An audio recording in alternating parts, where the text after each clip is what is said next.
আমি ঠাস করে থাপ্পড় মারলাম। লজ্জা করে না তোর সেজেগুজে অন্য ছেলেদের শরীর দেখাতে? ভাইয়া আমি আসলে আর কিছু বলতে না দিয়েই ভরা মাঠের মাঝে ভাইয়া আমার ঠোঁট দুটো দখল করে নিল। হাজার চেষ্টা করেও ওকে নিজের কাছ থেকে সরাতে পারছিলাম না। একটু পরে ও নিজেই আমাকে ছেড়ে দিয়ে আমার হাত ধরে টেনে হলরুমে নিয়ে গেল। হলরুম থেকে সকলকে বের করে দিল। আমার চোখের কাজল মুছে দিল, ঠোঁটের লিপস্টিক মুছে দিল, খোলা চুলগুলো কাটা দিয়ে বেঁধে দিয়ে ওড়না মাথায় দিয়ে দিল। আমি চুপচাপ ওর কাণ্ড দেখছিলাম আর চোখের জল ফেলছিলাম। এতগুলো মানুষের সামনে, স্যারদের সামনেও ও আমার সাথে এমন ব্যবহার করবে আমি কখনো ভাবিনি। হঠাৎ দেখলাম ও আমার চোখের পানি মুছে দিচ্ছে। নিজের গায়ের সবটুকু শক্তি দিয়ে ওকে ধাক্কা দিয়ে সরিয়ে দিলাম। নিজেকে কি ভাবিস তুই? যখন যা ইচ্ছা তাই করবি? তোর সব কথা শুনতে হবে আমাকে? যখন ইচ্ছা সকলের সামনে অপমান করবি, যখন ইচ্ছা খারাপ খারাপ কথা শোনাবি, আমাকে কি তোর মানুষ মনে হয় না? কেন তোকে মানুষ মনে হবে না? তুই তো একটা মানুষই।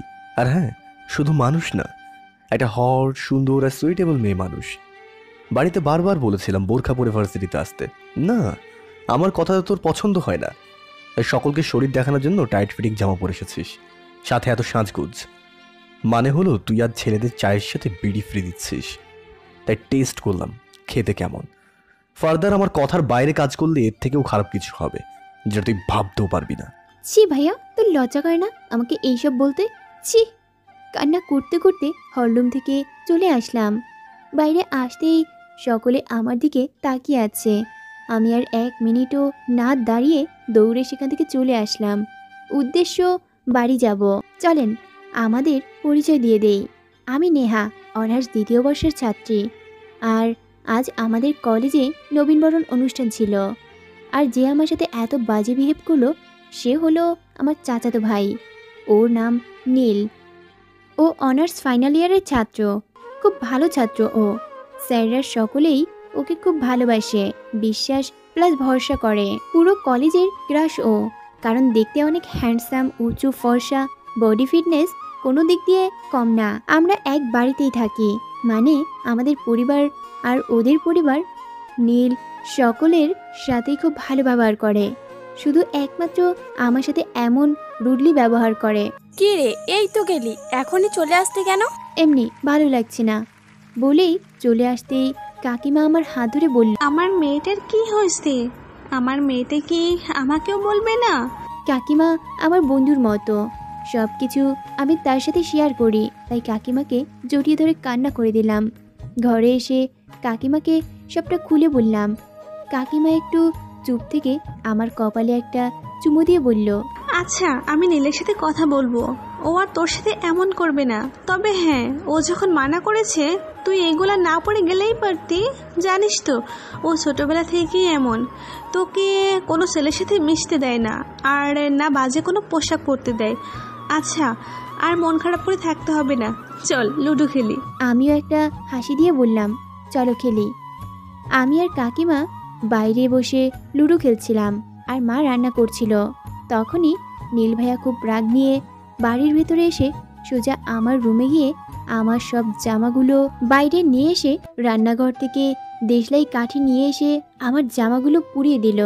আমি অবাকের চরম সীমায় পৌঁছে গিয়ে নেহাল ভাইয়ার দিকে তাকিয়ে আছি। ওকে দেখেই বোঝা যাচ্ছে খুব রেগে আছে। কাকিমা কিছু বলতে যাবে তার আগেই নীল ভাইয়া বলল, আম্মু আর ছোট মা, তোমাদের বলছি, আজকের পর থেকে নেহার সকল জামা কাপড় আমি কিনে দেব। আমার কিনা জামা ব্যতীত অন্য কোনো জামা যদি ও পরে, তাহলে আমাকে আর কেউ তোমরা খুঁজে পাবে না। ভাইয়া কথাগুলো বলেই বাড়ি থেকে বেরিয়ে গেল। আর আমি আমার জামাগুলো তাকিয়ে কান্না করছি। খুব খারাপ লাগছে, আমার সুন্দর সুন্দর জামাগুলো ও পুড়িয়ে ফেললো। কান্না করতে করতে রুমে চলে আসলাম। কান্না করতে করতে কখন ঘুমিয়ে পড়েছি জানি না। ঘুম ভাঙলো নীল ভাইয়ের ডাকে। উঠে দেখি 4টা বাজে, তার মানে দুপুর পেরিয়ে বিকেল হয়ে গেছে। বিছানা থেকে উঠে ওকে না দেখার ভান করেই ওয়াশরুমে চলে এলাম শাওয়ার নেব বলে। কিন্তু বিপত্তি ঘটল তখন, যখন মনে হলো জামা কাপড় নাই, সবগুলো ওই সাইকো ভিলেনটা পুড়িয়ে ফেলেছে। তাই বাধ্য হয়ে আবার বের হলাম। বের হয়ে দেখি আমার খাটে লম্বা হয়ে শুয়ে আছে। আমাকে দেখেই একটা শপিং ব্যাগ ছুঁড়ে দিয়ে বলল, শাওয়ার নিয়ে এটা পরে আয়, আর বাকি জামাগুলো আলমারিতে রাখা আছে। এই তুই নিজেকে কি ভাবিস বলতো ভাইয়া? তুই যখন যেটা বলবি তখন আমাকে সেটাই করতে হবে, তাই না? যত সব, আমি পরবো না তোর দেওয়া জামা, বুঝতে পেরেছিস? এবার আমার ঘর থেকে বেরিয়ে যা। খাট থেকে নেমে শার্টের হাতা ভাঁজ করতে করতে বলল, ও, তা আগে বলবি তো যে আমার হাতে তোর জামাগুলো পরতে ইচ্ছে করছে। ওকে চল, আমার কোনো প্রবলেম নেই। শেষবারের মতো বলছি, 10 মিনিট সময় দিলাম, শাওয়ার নিয়ে বাইরে আয়। আমার কাছে আসতেছে দেখে দিলাম এক দৌড়। শালা হারামি, দেখিস তোর কোনোদিন ভালো হবে না। তোর বউ হবে একটা পেতনি, তোর 24টা নাইজেরিয়ানদের মতো বাচ্চা হবে। আমাকে বলে 10 মিনিটের মধ্যে শাওয়ার নিয়ে বের হতে, সাহস কত? বের হব না আমি। দেখি তুই কি করিস। কিরে, তোর শাওয়ার নেওয়া এখনো শেষ হয়? না মানে আসলে ভাইয়া হয়নি। তাই নাকি? এখনো হয়নি? জানিস নিহা, আমার তোর সাথে শাওয়ার নিতে ইচ্ছে করছে। শুধু শাওয়ার না, আরো অনেক কিছুই করতে ইচ্ছে করছে। দাঁড়া, তুই থাক, আমিও আসছি। ওর বলতে যেটুকু দেরি হয়েছে আমি তার আগেই বের হয়েছি। কিরে, তুই না বললি তোর গোসল শেষ হয়নি? না মানে আসলে ভাইয়া। হয়েছে, আর মিথ্যা বলতে হবে না। খাটে শুয়ে পড়ে ফোনটা টিপতে টিপতে বললাম কথাটা। টেবিলে দেখ, খাবার আছে, নিজে খা আর আমাকেও খাইয়ে দে। হ্যাঁ বললেই হলো। এই তুই কে রে যে তোকে আমি খাইয়ে দেব? যা তো এখান থেকে। অনেকক্ষণ হলো জ্বালাতন করছিস, বিরক্ত লাগছে আমার। বলে ওর দিকে তাকাতেই দেখলাম দুটো লাল রক্তিম বর্ণ চোখ আমার দিকে তাকিয়ে আছে। কি বললি তুই? আবার বল তো দেখি। না কিছু বলিনি তো। আমি কিছু বলতে পারি? বল। চল, খাবি না? আয়। বলেই খাবারের প্লেট হাতে নিয়ে ওর মুখের দিকে এক লোকমা ভাত দিলাম। ও খেয়ে আমাকে বলল, তুই খা। দুজনে চুপচাপ খেয়ে নিলাম। খাওয়া শেষে বিছানায় টান হয়ে শুয়ে আমাকে টেনে ওর মাথার কাছে বসিয়ে দিল। আমার হাতটা ওর মাথা দিয়ে বলল, খুব মাথা ব্যথা করছে, একটু টিপে দে না। মাথা টিপে দিচ্ছি আর বলছি, আচ্ছা ভাইয়া তুই সব সময় আমার সাথে এমন করিস কেন? আমি কি করেছি বল যে তুই আজ কলেজের সকলের সামনে আমাকে অপমান করলি? জানিস আমার কত খারাপ লাগছিল। হঠাৎ ও বালিশ থেকে মাথা সরিয়ে আমার কোলে মাথা রাখলো। এতে যেন আমি বরফ হয়ে গেলাম। কি করছে ও? আমার ভাবনার মাঝেই ও আমার কোমরটা জড়িয়ে ধরে বলল, সরি, আমি এমনটা করতে চাইনি, আর আগের মাথায় এমন করে ফেলেছি। আসলে তোর ওড়নাটা ঠিক ছিল না, সেটা নিয়ে কিছু ছেলেরা বাজে বাজে কথা বলছিল, তাই নিজেকে আর ঠিক রাখতে পারিনি। তোর সাথে রুড বিহেভ করে ফেলেছি। I am sorry. আর হ্যাঁ, আলমারিতে একটা বোরখা আছে, কাল থেকে ওইটা পরে বাইরে যাবি। এবার যেন আমার কথার কোনো নড়চড় না হয়, বলে দিলাম কিন্তু। এবার কথা না শুনলে একদম মেরে ফেলবো, মনে রাখিস। কথাগুলো বলেই রুম থেকে চলে গেল ভাইয়া। আর আমি হাবলার মতো ওর যাওয়ার দিকে তাকিয়েই রইলাম। এর মতিগতি আমি সত্যি কিছু বুঝি না। কখন কি বলে, কখন কি করে, আমার তো মনে হয় ও নিজেও জানে না। সন্ধ্যার দিকে কফি হাতে ছাদে দাঁড়িয়ে আছি, একটু করে কফি খাচ্ছি। হঠাৎ নীল ভাইয়া এসে বলল, নেহা, কফিটা একটু দে তো, মাথা ব্যথাটা না এখনো যায়নি। না রে ভাইয়া, এটা আমি খাইছি, তুই দাঁড়া, আমি মাকে বলছি, তোকে আর একটা কফি দিয়ে যাবে। বলেই পা বাড়াতে যাব, তার আগেই ও বলল, এই কফিটা যদি তুই আমাকে না দিস তাহলে তোর ঠোঁটটা ঠোঁট থাকবে না। আই প্রমিস, ওটা আমার দখলে চলে আসবে। বাধ্য হয়ে কফিটা ওকে দিয়ে দিলাম। কফি খেতে খেতে ও বলল, আচ্ছা নেহা, এই সালমান আশিকটা কে রে? সালমান আশিক তো আমার ফেসবুক ফ্রেন্ড। ওর কথা নীল ভাইয়া জানলো কেমনে? চিনি না তো। কেন ভাইয়া, কি হয়েছে? আমার দিকে কিছু সময় শান্ত দৃষ্টিতে তাকিয়ে থেকে আবার সামনের দিকে তাকিয়ে কফিতে চুমুক দিতে দিতে বলল, না কিছু না। জানিস তো নেহা, যাদের পাখা গজায় তাদের পাখাটা ছেঁটেও দেওয়া যায়। আমরা মানুষের অনেক কিছুই করতে পারি, এমনকি মানুষ খুনও করতে পারি, কিন্তু সব কাজ করার আগে আমরা ভাবি না যে কি হতে পারে। তাই আজ তোকে বলছি, যেটাই করবি ভেবে চিন্তে করিস, তোর জন্য যেন কোনো ছেলের জীবন হারাতে না হয়। এই জন্যই বলে, ভাবিয়া করিও কাজ, করিয়া ভাবিও না। কথাগুলো বলেই কফিটা আমার হাতে দিয়ে চলে গেল। আমি ওর কথার মানে বুঝতে পারলাম না। কি বোঝাতে চাইলো ভাইয়া আমাকে? অনেক ভেবেও বের করতে পারলাম না। রুমে এসে পড়তে বসলাম। 10টার দিকে কাকিমা এসে ডেকে গেল খাবার জন্য। আমি, বাবা, কাকু আর নীল ভাইয়া খেতে বসেছি। নীল, আমরা চাই তুমি এবার পড়াশোনার পাশাপাশি আমাদের বিজনেসে জয়েন করো। আমি খেতে খেতেই বললাম, আমি নিজে কিছু করতে চাই, কারোর সাহায্য ছাড়া। আমি নিজের পায়ে দাঁড়াতে চাই। আশা করি তোমার কথাটা বুঝতে পেরেছো। বলেই চলে আসলাম। ভাইয়াকে দেখেই মনে হলো কোনো একটা কারণে খুব রেগে আছে। খাওয়া দাওয়া শেষ করে ঘরে এসে শুয়ে শুয়ে কিছু সময় ফেসবুকে কাটালাম। আসলে ফেসবুকে কাটালাম মানে আশিকের সাথে কথা বললাম। ছেলেটা আমাদের কলেজেই পড়ে ভাইয়ার সাথে। খুব মজার একটা মানুষ, সবসময় সকলকে মাতিয়ে রাখে। অনেকক্ষণ ওনার সাথে কথা বলে ফোনটা বালিশের নিচে রেখে শুয়ে পড়লাম। মাঝরাতে মনে হচ্ছে কেউ আমাকে খুব শক্ত করে জড়িয়ে ধরে আছে।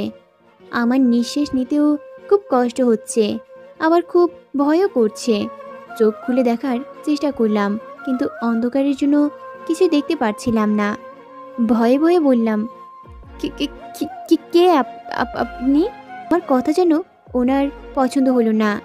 গায়ের থেকে আমার ওড়নাটা নিয়ে আমার মুখ বেঁধে দিল। আমি হাত পা নাড়াতেও পারছিলাম না।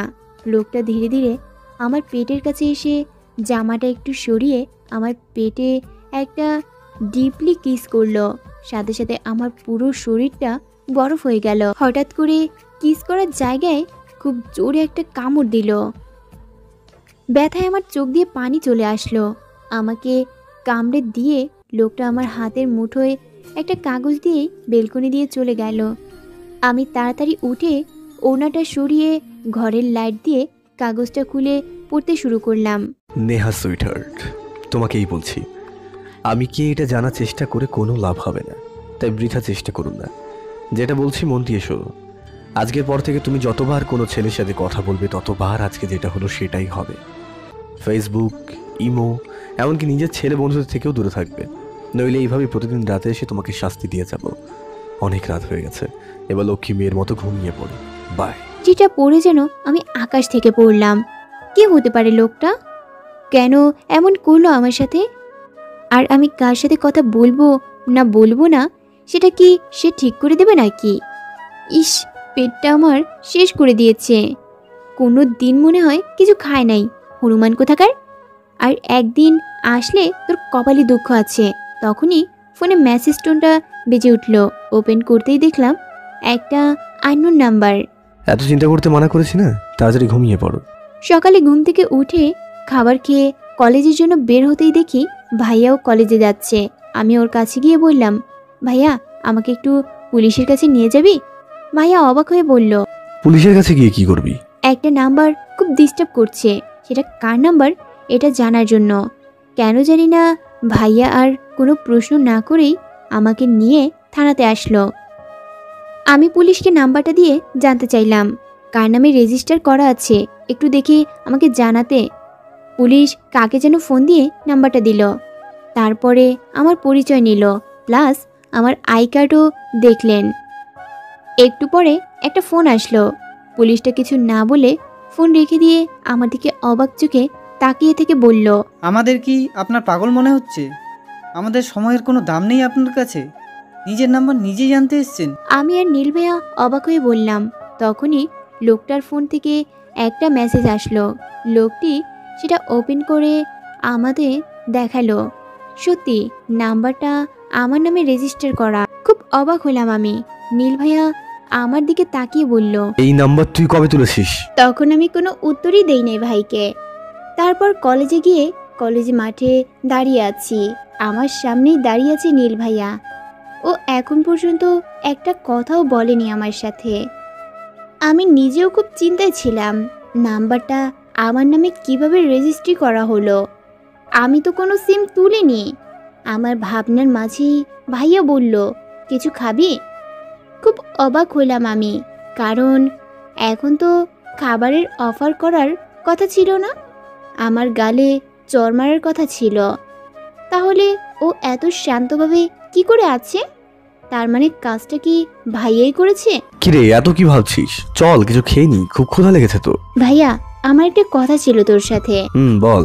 তারপরে ভাইয়াকে রাতে ঘটে যাওয়া সব কথা বললাম। বলেই ভাইয়ার দিকে চেয়ে রইলাম, কারণ আমার ধারণা ওই লোকটার কেউ না, ভাইয়াই ছিল। আমাকে অবাক করে দিয়ে ভাইয়া বলল, বা ভালো তো। এখন কি বাড়িতেও ছেলেদের এলাও করছিস নাকি? তোর থেকে বেশি আর কি বা আশা করা যায়? ভাইয়া কি বলছিস এসব? আর তুই কি আশা করেছিলি? কথাটা শোনার পর তোকে কোলে নিয়ে নাচবো? ফালতু মেয়ে কোথাকার। আজ বাড়িতে চল, কাকুকে বলেই তোর বিয়ের ব্যবস্থা করাবো। তোর মতো মেয়েকে ঘরে রাখা থেকে না রাখাই ভালো।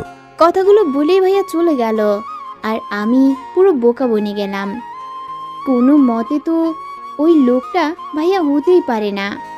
ভাইয়া হলে এখন এইসব বাজে কথা আমাকে বলতো না। কিছু সময় সেখানেই দাঁড়িয়ে রইলাম, তারপরে ক্লাসে চলে গেলাম। ক্লাস করে বাড়িতে চলে আসলাম, না খেয়েই ফ্রেশ হয়ে শুয়ে পড়লাম। কিছুই ভালো লাগছে না, কে আমার সাথে এমন করছে ভাবতে ভাবতে ঘুমিয়ে গেলাম। ঘুম থেকে উঠে ফ্রেশ হয়ে একটু নাস্তা করে ছাদে চলে এলাম। এটা আমার ছোটবেলা থেকে অভ্যাস, সন্ধ্যার একটু আগে ছাদে হাঁটাহাঁটি করা। বিকেলের হালকা বাতাস, মনোমুগ্ধকর পরিবেশ, মনটাই যেন ভরে যায়। মন খারাপ থাকলেও মনটা ভালো হয়ে যায়। মাঝে মাঝে বাগান থেকে মিষ্টি ফুলের সুবাসটা যেন পুরো মনটাকে মাতিয়ে তোলে। এ যেন এক সুখের রাজ্য। কাকিমার ডাকে পেছন ফিরে তাকালাম। কে রে, ঘুম থেকে কখন উঠলে? এই তো একটু আগে। কেন? না, তখন তোর ঘরে গিয়ে দেখি তুই ঘুমিয়ে আছিস। কাকিমা বোরকা পরছো, কোথাও যাচ্ছ নাকি? কাল রিয়ানের গায়ে হলুদ আর তার পরের দিন বিয়ে। দুপুরে বড় আপা ফোন করেছিল, আমাদের আজকে যেতে বলেছে। তুই তখন ঘুমিয়েছিলি তাই আর জাগাইনি। আর কাল তো তোর আইসিটি প্রজেক্ট আছে, তাই তুই কাল যাবি নীলের সাথে, বুঝলি? এখন নিচে চল, সকলে দাঁড়িয়ে আছে। আমাকে কিছু বলতে না দিয়েই কাকিমা নিচে চলে গেল। আমিও তার পিছু পিছু গেলাম। সকলে চলে গেল ফুপির বাসায়। রিয়ান আমার বড় ফুপির ছেলে, মাল্টিমিডিয়া ন্যাশনাল কোম্পানিতে চাকরি করে। মা আর কাকিমা রান্না করে রেখে গেছে, তাই আমিও আর কিছু না করে 7টার দিকে পড়তে বসলাম। নীল ভাইয়া এখনো বাড়িতে আসেনি। 8:30টার দিকে হঠাৎ ঝড় উঠে আসে। এই ঝড় জিনিসটাকে আমি ছোটবেলা থেকেই খুব ভয় পাই। যখন ঝড় হয় আমার মনে হয় আমি হয়তো এই ঝড়ের পরে সুন্দর পৃথিবীটাকে আর দেখতে পাবো না। কেন এমন মনে হয় জানি না। ছোটবেলা থেকে আমি একটা একা রুমে থাকি। যখন আমি ক্লাস 8-এ পড়ি তখন মাঝরাতে একবার এরকম ঝড় হয়েছিল। ঘুটঘুটে অন্ধকারে আমার বারবার মনে হচ্ছিল কেউ হয়তো আমার পরিবারের কাছ থেকে আমাকে ছিনিয়ে নিয়ে যাবে। কান্না করতে করতে সেন্স হারিয়ে ফেলেছিলাম। সকালে উঠে দেখি আমি বিছানায় শুয়ে আছি, আমার পাশে সকলে বসে আছে। মাথাটা তুলতেও পারছিলাম না, জ্বর এসেছিল ভয়ে। সেই ছোটবেলার ভয়টাকে এখনো জয় করতে পারিনি। তারপর থেকে যখনই বৃষ্টি হয় তখনই আম্মুর কাছে থাকে, কিন্তু আম্মু তো আজ নেই, নীল ভাইয়াও এখনো আসেনি। ভাবতে ভাবতেই কারেন্ট চলে গেল। খুব জোরে বৃষ্টিও পড়তে শুরু করলো। ভয়ে কান্না করে দিলাম। ঘরের এক কোণে মাথা নিচু করে বসে আছি, বারবার বিদ্যুৎ চমকাচ্ছে। হঠাৎ কারো হাতের স্পর্শ পেয়ে লাফ দিয়ে সেখান থেকে সরে গেলাম। এই নেহা, এই দেখ আমি নীল। ফোনের লাইটটা নিজের মুখে ধরে বললাম কথাগুলো। পাগলিটা, এই দেখ আমি চলে এসেছি তো, আর ভয় নেই। দৌড়ে গিয়ে নীল ভাইয়াকে জড়িয়ে ধরে ফুপাতে থাকলাম। কথা বলতে পারছিলাম না, দম বন্ধ হয়ে আসছিল।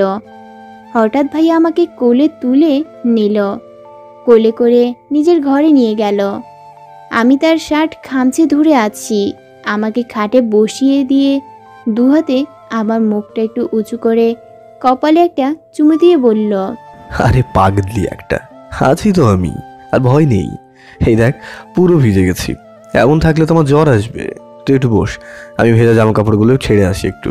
আমি তখনও ভাইয়ার শার্ট খামচে ধরে আছি। বাধ্য হয় ভাইয়া ঘরেই শার্ট চেঞ্জ করলো। তারপরে আমার পাশে বসে বলল, তোর এই ঝড়ের ভয়টা কবে কাটবে বলতো? তোর জন্য ভিজে ভিজে বাড়িতে আসতে হলো। এসে এতবার কলিং বেল বাজালাম, দরজা খুললি না।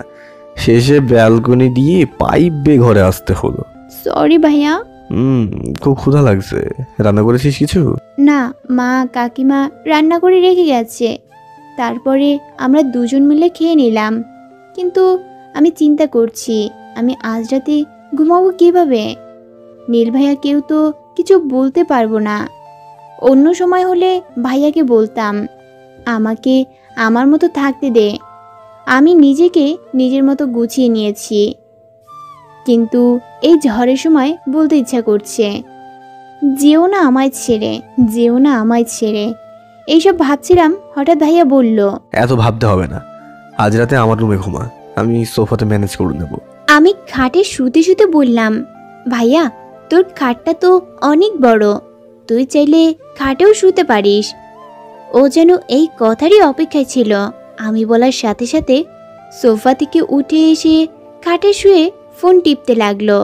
আমিও চুপটি করে এক কোণায় শুয়ে আছি, কারণ আমাদের সমাজ এটা মেনে নেবে না দুজন অবিবাহিত ছেলে মেয়ে একসাথে থাকবে।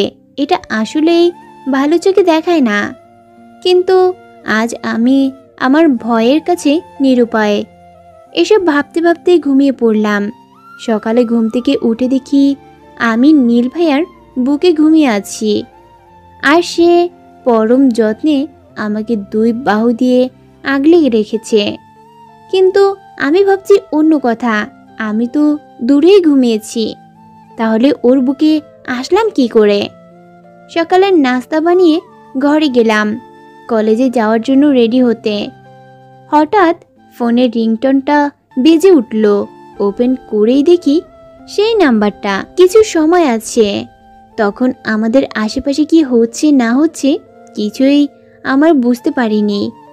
যেমন এখন কে আমার সাথে এমনটা করছে আমি কিছুই বুঝতে পারছি না। এই জিনিসটা সময়ের উপর ছেড়ে দেওয়াই ভালো। হয়তো সময় নিজেই আমাকে সব কিছুর উত্তর দিয়ে দিবে। দুজনে নাস্তা করে কলেজে চলে আসলাম। 20 মিনিট হলো গেটের কাছে দাঁড়িয়ে আছি, এখনো নীল ভাইয়ের খবর নাই। খুব বিরক্ত লাগছে। হঠাৎ করে হ্যাঁ বেবি, একটু দূরে সরে আসলাম। তারাও আমার পিছু পিছু আসলো। তখনই কোথা থেকে নীল ভাইয়া এসে আমার হাতে একটা লাঠি দিয়ে বলল, এই 20 মিনিটে আমার উপরে যত রাগ হচ্ছিল, এই লাঠিটা দিয়ে ওদের উপর রাগ ছাড়, যা। আমি কিছু সময় নীল ভাইয়ার দিকে তাকিয়ে রইলাম। তারপর হুট করে 3টা ছেলেকে লাঠি দিয়ে খুব মারলাম। আমি মারতে মারতে বললাম, কি বলে যেন সম্বোধন করলি আমাকে? হ্যাঁ বেবি, তাই না? নে তোর বেবির কালানি। পিছন থেকে কেউ হাতটা ধরতেই খুব জোরে তাকে একটা বাড়ি মারলাম। পেছন থেকে ঘুরে দেখি মারটা নীল ভাইয়াকেই মেরেছি। ভয়ে হাত থেকে লাঠিটা পড়ে গেল। আমার কপালে এবার খুব দুঃখ আছে। বুঝতেই পারছি নীল ভাইয়া আমার দিকে তাকাতেই দেখলাম হাত থেকে রক্ত পড়ছে। ভয়কে জয় করে তার কাছে গিয়ে তার হাতটা ধরে রুমাল দিয়ে বেঁধে দিলাম। তার দিকে তাকাতেও পারছি না। আমাকে কিছু না বলেই গাড়িতে বসে পড়ল আর আমাকে বলল, বসবি নাকি এখানে রেখে চলে যাব? কোনটা? বাড়িতে এসে গোসল করে রেডি হয়ে নিলাম। ফুপিদের বাসায় যাব। বাইরে গিয়ে দেখি নীল ভাইয়া ড্রয়িং রুমে বসে ফোন টিপছে। যা লাগছে না, কালো কালারের জিন্সের সাথে কালো শার্ট, হাতায় একটু ভাঁজ করা, হাতে একটা ঘড়ি, শার্টের পাশে কালো সানগ্লাস। আমি নিজেই আজ ওর উপর ক্রাশ খাইলাম। জানি না বিয়েবাড়িতে মেয়েরা সব কি করবে। ভাইয়ার ডাকে আমার ভাবনা ভাঙলো। কি দেখি সেইভাবে? তোকে না আজ খুব সুন্দর লাগছে ভাইয়া। হ্যাঁ, কি বললি? এই রে, কি বললাম আমি? এটা মনে মনে বললাম। কই কিছু না তো, চল দেরি হয়ে যাচ্ছে। তারপর ভাইয়া কিছু সময় আমার দিকে তাকিয়ে থেকে আবার গিয়ে সোফাতে বসে শান্তভাবে আমাকে বলল, জাস্ট 5 মিনিট সময় দিলাম, ঘরে গিয়ে বোরখাটা পরে আয়। আমি অবাক হয়ে বললাম, ভাইয়া আমি বিয়ে বাড়ি যাচ্ছি, কলেজে না। আর এই জামাটা তো তুই কিনে এনেছিস। বিয়ে বাড়িতে গিয়ে তো বোরখা পরে থাকতে বলিনি তোকে। এখান থেকে পরে যাবি, ওখানে গিয়ে খুলে ফেলবি। তোর মুখ থেকে আর একটা কথাও যেন না শুনি। তাড়াতাড়ি যা। বাধ্য হয়ে বোরখা পরলাম। নিজে এত সেজে গুজে যাচ্ছে আর আমাকে বুড়ি সাজিয়ে নিয়ে যাচ্ছে। মেজাজটাই খারাপ হয়ে গেল। বাইকে বসে আছি, আর চারপাশটাকে দেখছি। বিকেলে আবহাওয়াতে গাছগুলো কত সুন্দর দেখাচ্ছে। দুই পাশে বড় বড় সবুজ গাছ, মাঝখানে রাস্তা। ব্যস্ত শহর থেকে এই খোলামেলা গ্রামগুলো কত সুন্দর, মনোমুগ্ধকর। শহরের দম বন্ধ পরিবেশের সাথে এই প্রকৃতির পরিবেশ, এর কোনো তুলনা হয় না। বিকেলে প্রিয় মানুষের হাত ধরে এই মেঠো পথে হাঁটতে অনেক ভালো লাগবে। হঠাৎ গাড়ি ব্রেকের কারণে আমি ভাইয়াকে জড়িয়ে ধরলাম। ছেলে দেখলেই জড়িয়ে ধরতে ইচ্ছে করে নাকি তোর? ফুফিদের বাড়িতে এসে গেছি, নাম এবার। আর সারা রাস্তা এত কি ভাবলি বলতো? কিছু না বলেই গাড়ি থেকে নেমে গেলাম। ভাইয়া আর আমি একসাথে বাড়ির ভিতরে যাচ্ছিলাম। সকলেই আমাদের দিকে তাকিয়ে আছে।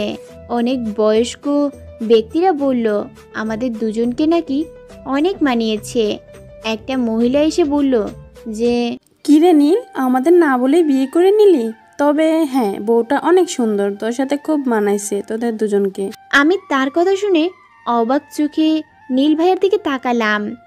অবাক করা বিষয়, নীল ভাইয়া মাহিলার কথায় দাঁত কেলিয়ে বলল, হ্যাঁ বুবি, দোয়া করো যেন এর পরের বার আসলে তোমাদের আমাদের বাচ্চাদের মুখগুলো দেখাতে পারি। নীল ভাইয়া কথাগুলো বলেই কাকিমার কাছে চলে গেল। আর আমি তার যাওয়ার দিকে তাকিয়ে আছি। আর আজ গায়ে হলুদে মেয়েরা সকলেই শাড়ি পরবে। আমি কোনোদিন শাড়ি পরিনি। কাকিমা আর মা আমাকে জোর করে শাড়ি পরিয়ে দিয়েছে। ঠিকমতো হাঁটতেও পারছি না শাড়ি পরে। খুলে ফেলতে চাইলাম, কিন্তু মা খুলতে দিল না। আয়নার সামনে বসে হালকা সাজতে শুরু করলাম, কারণ আমার বেশি সাজগোজ করতে মানা। শুধু চোখে একটু কাজল দিলাম, ঠোঁটে হালকা গোলাপি কালার লিপস্টিক দিলাম, আর কপালে ছোট্ট একটা কালো টিপ। এতেই যেন আমাকে হুড়পড়ি লাগছিল। উফ, আজ নিজেই নিজের উপর ক্রাশ খাচ্ছি। আমাকে সাজলে যে এত সুন্দর লাগে আগে জানতাম না। ইস, আর একটু সাজলে হয়তো আরও বেশি সুন্দর লাগবে। ওই সাইকো হনুমানটার জন্য একটু বেশি করে সাজতেও পারছি না। কাকিমা দেখো তো আমাকে কেমন লাগছে। বাহ, আমাদের মেয়ে দেখি অনেক বড় হয়ে গেছে। আমার মেয়েটাকে আজ খুব সুন্দর লাগছে। আমার মেয়ে শাড়ি পরলে যে এত সুন্দর লাগে আগে জানতাম না তো। সকলের সাথে কথা বলে স্টেজের সামনে চলে আসলাম। সকলেই শাড়ি পরেছে, আর ছেলেরা কাঁচা হলুদ পাঞ্জাবি পরেছে। দেখতে দেখতে হঠাৎ নীল ভাইয়ার দিকে চোখ পড়ল। কাঁচা হলুদ পাঞ্জাবির সাথে কালো জিন্স পরেছে, হাতে ঘড়ি, খুবই সুন্দর লাগতেছে। গায়ে হলুদ শুরু হয়ে গেছে। সকলেই একে একে আপুকে গায়ে হলুদ দিয়ে দিল। এবার ছোটদের পালা। আমিও স্টেজে গিয়ে আপুকে হলুদ দিয়ে নিচে আসতেই কুচির সাথে পা লেগে পড়ে যাচ্ছিলাম। হঠাৎ একটা ছেলে এসে আমাকে ধরে ফেলল। তাকে ধন্যবাদ দিয়ে ওখান থেকে চলে আসলাম। রাতে বড়রা সকলে একসাথে থাকবে, আর ছোটরা একসাথে। সকলেই খুব মজা করছে, আমিও সকলের সাথে তাল মিলাচ্ছি। রাতে আমরা সকলেই একসাথে ঘুমিয়েছি। মাঝরাতে মনে হলো কেউ আমাকে কোলে করে কোথাও নিয়ে যাচ্ছে। হাত নাড়াতে চেষ্টা করতেই বুঝতে পারলাম হাত বাঁধা ও চোখটাও বেঁধে ফেলেছে। ভয়ে চিৎকার করতে যাব, তখনই তার ঠোঁট দিয়ে আমার ঠোঁটটা দখল করে নিল। বাড়িতেও কেউ আমার রুমে এসে আমার সাথে এমন করলো, আবার এখন এখানেও। কে এই মানুষটা, আর কেনই বা আমার সাথে এমন করছে? দম বন্ধ হয়ে আসছে আমার। হঠাৎ আমার ঠোঁট ছেড়ে দিয়ে কোনো একটা কাপড় দিয়ে মুখটা বেঁধে দিল। কোথাও একটা দাঁড়িয়ে আছি আমি, আর খুব ভালোভাবে বুঝতে পারছি যে শয়তানটা আমার সামনে দাঁড়িয়ে আছে। তার হাত দিয়ে আমার গালে এদিকে সেদিকে আঁকাআঁকি করতে শুরু করলো। আমি কিছুই করতে পারছি না। কেন এমন করছে আমার সাথে? কি করেছি আমি তার যে আমার সম্মান নিয়ে এমন করছে? ভাবতে ভাবতে সে আমার জামাটা সরিয়ে পেটে হাত বুলাতে শুরু করলো। এমন করতে করতেই হঠাৎ হাত দিয়ে খামচে ধরলো। আমার জান মনে হয় বেরিয়ে যাওয়ার উপক্রম হয়েছিল। ব্যথায় চোখ দিয়ে পানি বেরিয়ে পড়ল। বুঝতে পারছি পেট থেকে রক্ত পড়ছে, কারণ খুব জোরে খামচে দিয়েছে। খুব রাগ হচ্ছে, তাই পা দিয়ে সামনের দিকে দিলাম এক লাথি। লাথি কোথায় মেরেছি জানি না, তবে এইটুকু বুঝতে পারলাম লোকটা ব্যথা পেয়েছে। একটু খুশি খুশি লাগছিল। তখনই লোকটা আবারও এসে আমার চুলের মাঝে হাত দিয়ে আমার ঠোঁট দুটো দখল করে নিল। একটু পরে ছেড়ে দিয়ে হাতের বাঁধন খুলে দিয়ে আগের মতোই একটা চিরকুট দিয়ে চলে গেল। চোখ খুলে দেখলাম আমি ফুপিদের বাসার ছাদে। পেট থেকে জামাটা সরিয়ে দেখলাম খুব বাজেভাবে কেটে গেছে, রক্তও পড়ছে। চোখ মুছে চিরকুটটা খুলে পড়তে শুরু করলাম। নেহা, তোমাকে বলেছিলাম সকল ছেলেদের থেকে দূরে থাকতে, কিন্তু না, তুমি তো আমার কথা শোনোনি। সেদিন সারা রাত নীলের সাথে ঘুমিয়েছ, কিচ্ছু বলেনি। ভেবেছিলাম বিয়ে বাড়ি থেকে বাড়িতে আসলে তোমাকে তার শাস্তি দেব, কিন্তু তুমি কি করলে? শাড়ি পরে সেজেগুজে সকলকে নিজের রূপ দেখালে। শাড়ি পরে ছেলেদের গায়ে পড়তে খুব ভালো লাগে, তাই না? তাই ওই ছেলেটা তোমাকে বাঁচানোর বাহানায় তোমার শাড়ির নিচ দিয়ে পেট ধরছিল। কি করবো বলো তো, আমি অসহায়। তাই ওই হারামি তোমার পেট ধরবে আর আমি চুপ করে থাকবো, এটা কি করে হয় বলো? তাই পেটে আমার একটা ভালোবাসার পরশ দিয়ে গেলাম। আশা করি এমন ভুলটার কখনো করবে না। কোনো ছেলে যেন তোমাকে ধরার সাহস না দেখায়। ভালো থেকো। আর হ্যাঁ, তোমার ব্যাগে মলম আছে, পেটে লাগিয়ে নিও। আজ আবুর বিয়ে। চুপচাপ এক কোণে বসে আছি আমি। কিছুই ভালো লাগছে না। আমার সাথে কেন এমন হচ্ছে? এই কথাগুলো যদি বাইরের কেউ জানতে পারে যে রাতে আমার ঘরে কোনো এক ছেলে এসে আমার সাথে এমন করে, তাহলে তারা কোনো কথা চিন্তা না করে আমার নামের পাশে একটা খারাপ শব্দ জুড়ে দিবে। এত মানুষের ভিড়েও আজ আমি নিজেকে খুঁজে পাচ্ছি না। না চাইতেও মনটা বারবার ওই বাজে ছেলেটার কথা মাথায় আসছে। সে কি চাইছে? সে কি চাচ্ছে যে আমার চরিত্রে দাগ পড়ুক? এমন হাজারো প্রশ্ন আমার মাথায়। তখনই সকলে চিৎকার করে বলতেছে, বর এসেছে, বর এসেছে। বরপক্ষের সকলে খাওয়া দাওয়া শেষে বিয়ে পড়ানো শুরু হলো।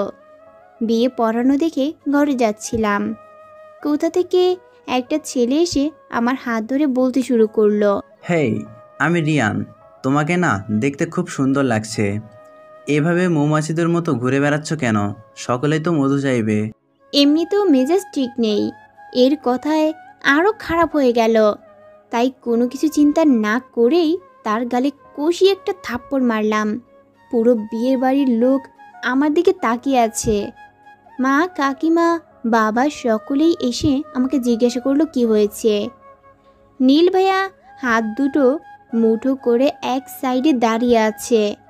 আমি বাবাকে কিছু বলতে যাব, তার আগেই ছেলেটা আবারও সকলের সামনে আমার হাত ধরে বলতে শুরু করলো, এই মেয়ে, তুই জানিস না তুই কত বড় ভুল করলি। আমি কে তুই জানিস না। একটু আগে ভেবেছিলাম তোকে বিয়ে করব, কিন্তু না, তোকে তো শুধু এক রাতে আমি ব্যবহার করব। আর কিছুই বলতে পারলাম না। তার আগেই নীল ভাইয়া তাকে মারতে শুরু করলো। ছেলেটাকে মারার সময় অনেকেই নীল ভাইয়াকে মারতে আসলো। নীল ভাইয়া সকলকেই খুব মারলো। বাবা, কাকা, ফুপা কেউই তাকে থামাতে পারছে না। ড্রয়িং রুমে বসে আছি আমরা। কাকিমা ভাইয়ার হাতে ব্যান্ডেজ করে দিচ্ছে, কারণ ভাইয়ার হাত কেটে গেছে। যে ছেলেটাকে নীল ভাইয়া মেরেছে সে নাকি এই এলাকার এমপির ছেলে। তাকে কেউই কিছুই বলতে পারে না। ছেলেটা ঢাকাতেই থাকে, লকডাউনের কারণে গ্রামে এসেছে। সকলে মিলে বসে ঠিক করলো আজ রাতেই নীল ভাইয়া ঢাকাতে চলে যাবে, আর বাকি সকলে বৌভাতের পরে যাবে। সকলের মাঝেই নীল ভাইয়া দাঁড়িয়ে আমার দিকে তাকিয়ে বলল, নেহা, ঘরে যা আর লাগেজ গোছা, তুই আমার সাথে আজ বাড়িতে ফিরবি। নীল ভাইয়া কথাগুলো বলেই চলে গেল। আমিও রুমে চলে আসলাম, কারণ ও যে আমাকে এখানে আর এক মুহূর্ত থাকতে দেবে না সেটা আর কেউ না বুঝলেও আমার পরিবার খুব ভালোভাবে বুঝে গেছে। সকলের থেকে বিদায় নিয়ে বাড়িতে চলে আসলাম।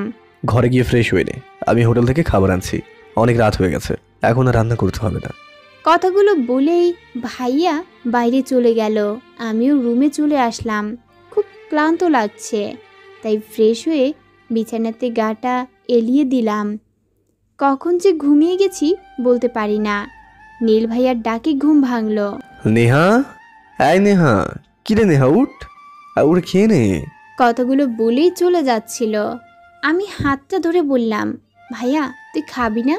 না, আমার ক্ষুধা নেই। আমি জানি ও যখন খুব রেগে থাকে তখন খাওয়া দাওয়া করে না, তাই ওকে জোর করে পাশে বসিয়ে দিয়ে খাইয়ে দিলাম আর নিজেও খেলাম। প্লেটটা রেখে যেই না ওর দিকে ঘুরে বসলাম, আচমকা ও আমাকে খুব শক্ত করে জড়িয়ে ধরে বলল, আজ থেকে বাড়ির বাইরে গেলে আমার সাথে যাবি, কোনো দরকার হলে আমাকে জানাবি, একা একা কোথাও যাবে না। বুঝতে পেরেছিস আমি কি বললাম? এই প্রথম ভাইয়া আমাকে এইভাবে জড়িয়ে ধরে শান্ত গলায় কথা বলছে। ভাইয়া তুই কি কান্না করছিস? কথাটা বলতেই আমাকে ছেড়ে দিয়ে উল্টো দিকে হাঁটতে শুরু করলো।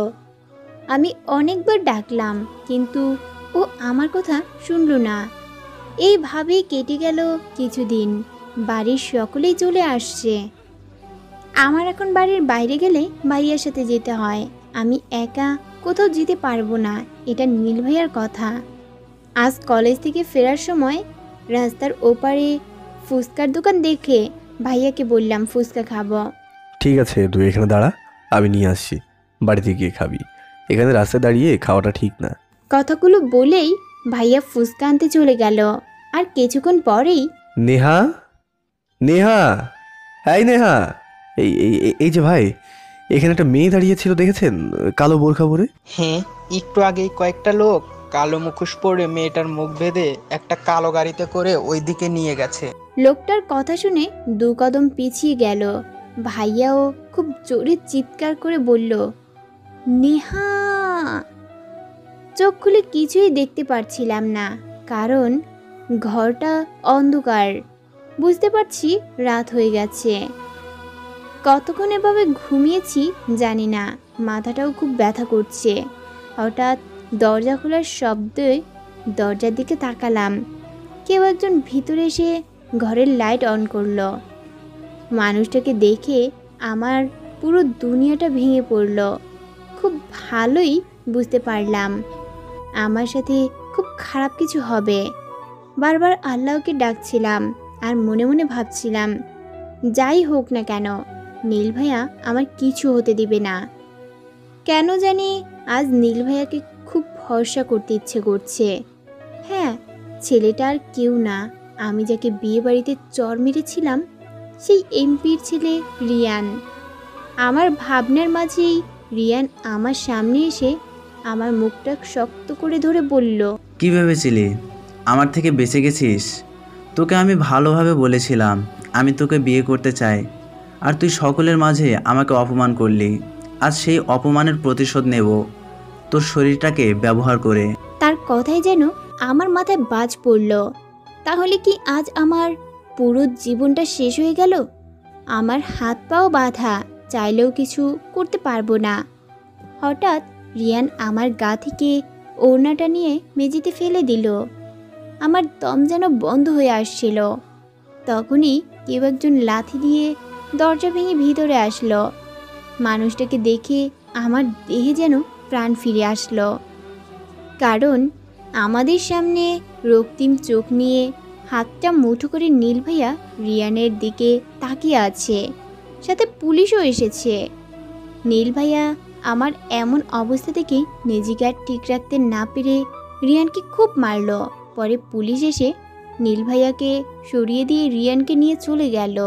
সাথে সাথে নীল ভাইয়া আমার কাছে এসে আমার গায়ে ওড়নাটা দিয়ে হাত পায়ের বাঁধন খুলে দিল। আমি সাথে সাথে নীল ভাইয়াকে জড়িয়ে ধরে কান্না করতে শুরু করে দিলাম। নীল ভাইয়া আমার মাথায় হাত রেখে আমাকে স্বাভাবিক করার চেষ্টা করছিল। তখনই আমি সেন্স হারাই, কারণ সারাদিন কিছুই খাইনি। তারপরেও খুব ভয় পেয়েছিলাম। যখন ঘুম ভাঙলো তখন নিজেকে নীল ভাইয়ার বুকে আবিষ্কার করলাম। চারদিকে তাকিয়ে বোঝার চেষ্টা করলাম আমরা কোথায় আছি। বুঝতে পারলাম আমি নীল ভাইয়ার রুমে শুয়ে আছি, তাও আবার নীল ভাইয়ার বুকে।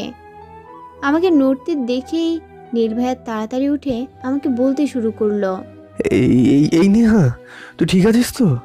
পাগলিটা, এত ভয় কিসের? আমি আছি তো। এই নীল থাকা পর্যন্ত কেউ তোর কোনো ক্ষতি করতে পারবে না, বুঝলি?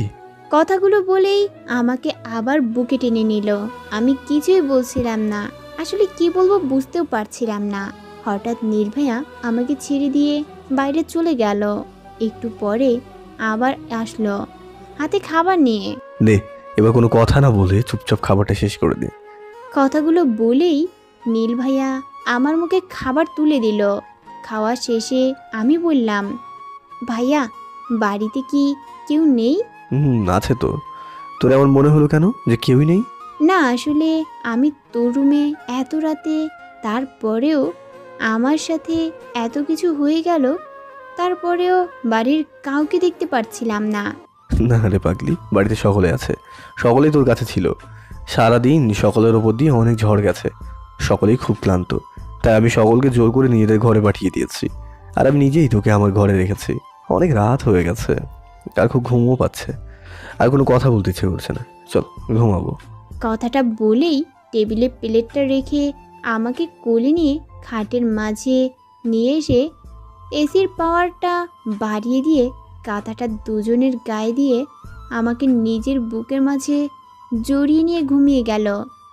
এদিকে আমার তো পাগল পাগল অবস্থা। নীল ভাইয়া এসব কি করছে আর কেনই বা করছে, এসব ভাবতে ভাবতেই ঘুমিয়ে গেলাম। সকালে ঘুম থেকে উঠে দেখি পাশে নীল ভাইয়া নেই, তাই বিছানা থেকে উঠে ধীরে ধীরে বাইরে চলে গেলাম। বাইরে যেতেই কাকিমা আমার কাছে এসে বলল, কিরে এখন কেমন আছিস? ভালো। কিছু খাবি? না কাকিমা, ফ্রেশ হব তারপরে। আচ্ছা তাহলে যা ফ্রেশ হয়ে আয়। আচ্ছা কাকিমা, নীল ভাইয়া কই? ওকে তো কোথাও দেখছি না। ও একটু থানাতে গেছে, ওই রিয়ান এর ব্যাপারে নিয়ে কিছু কথা বলতে, একটু পরেই চলে আসবে। কেন, কোনো দরকার আছে? না, এমনি বললাম। পরে কাকিমার কাছে জানতে পারলাম আমাকে রিয়ান তুলে নিয়ে যাওয়ার পরে নীল ভাইয়া প্রথমেই রিয়ানের কথা পুলিশকে জানায়। তারপরে রিয়ানের নাম্বার ম্যানেজ করে সেটা ট্র্যাক করে আমাকে বাঁচায়। ঘরে এসে ফ্রেশ হতে চলে গেলাম। পরে ভাবছিলাম, আচ্ছা নীল ভাইয়া ছোটবেলা থেকেই আমার সাথে এমন করে কেন? কখন ভালো ব্যবহার করে, কখনো রুডলি ব্যবহার করে, কখনো মারে তো কখনো আদর করে। তবে অন্য কেউ আমাকে বকলে তার 12টা বাজিয়ে দেয়। কেন এমন করে? নাস্তা করছিলাম, তখনই নীল ভাইয়া এসে আমার পাশে বসে পাউরুটিতে জেলি মাখতে মাখতে আশেপাশে একবার দেখে নিল। আশেপাশে কেউ নেই। পাউরুটিতে একটা কামড় দিয়ে আমাকে বলল, নেহা শোন, ছোটবেলা থেকে তোকে মারার, বকার, আদর করার সব কিছু অধিকার একমাত্র আমার ছিল, আর এখনও আছে, ভবিষ্যতেও থাকবে। আর হ্যাঁ, তোর মনে শুধু একটা ছেলের নাম থাকবে, সেটা হলো আনিসুর রহমান নীল। আশা করি কি বলেছি বুঝতে পেরেছিস। কথাগুলো বলেই আমার কাছে এসে ঠোঁটে হালকা করে ভালোবাসার পরশ এঁকে দিয়ে চলে গেল। আমি ওর চলে যাওয়ার দিকে তাকিয়ে আছি আর ভাবছি, ও আমাকে কি বলল এগুলো? এই কথাগুলো কে আমি কিভাবে নেব? থ্রেড নাকি ভালোবাসা? কিছুই বুঝতে পারছি না।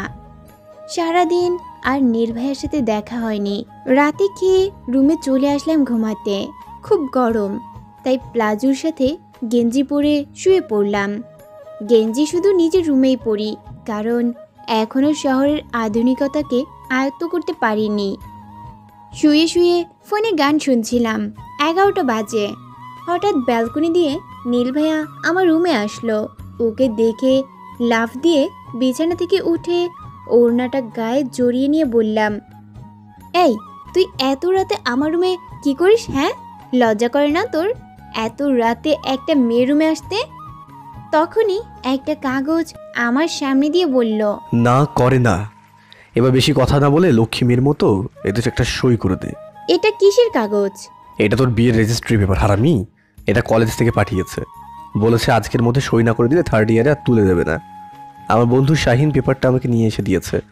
শাহিন নিচে দাঁড়িয়ে আছে, ওর কাছে কাগজটা দিয়ে দিতে হবে, স্যারকে সে দিয়ে দেবে। এবার তাড়াতাড়ি সাইন করে দে। আমিও আর কিছু চিন্তা না করেই সাইন করে দিলাম।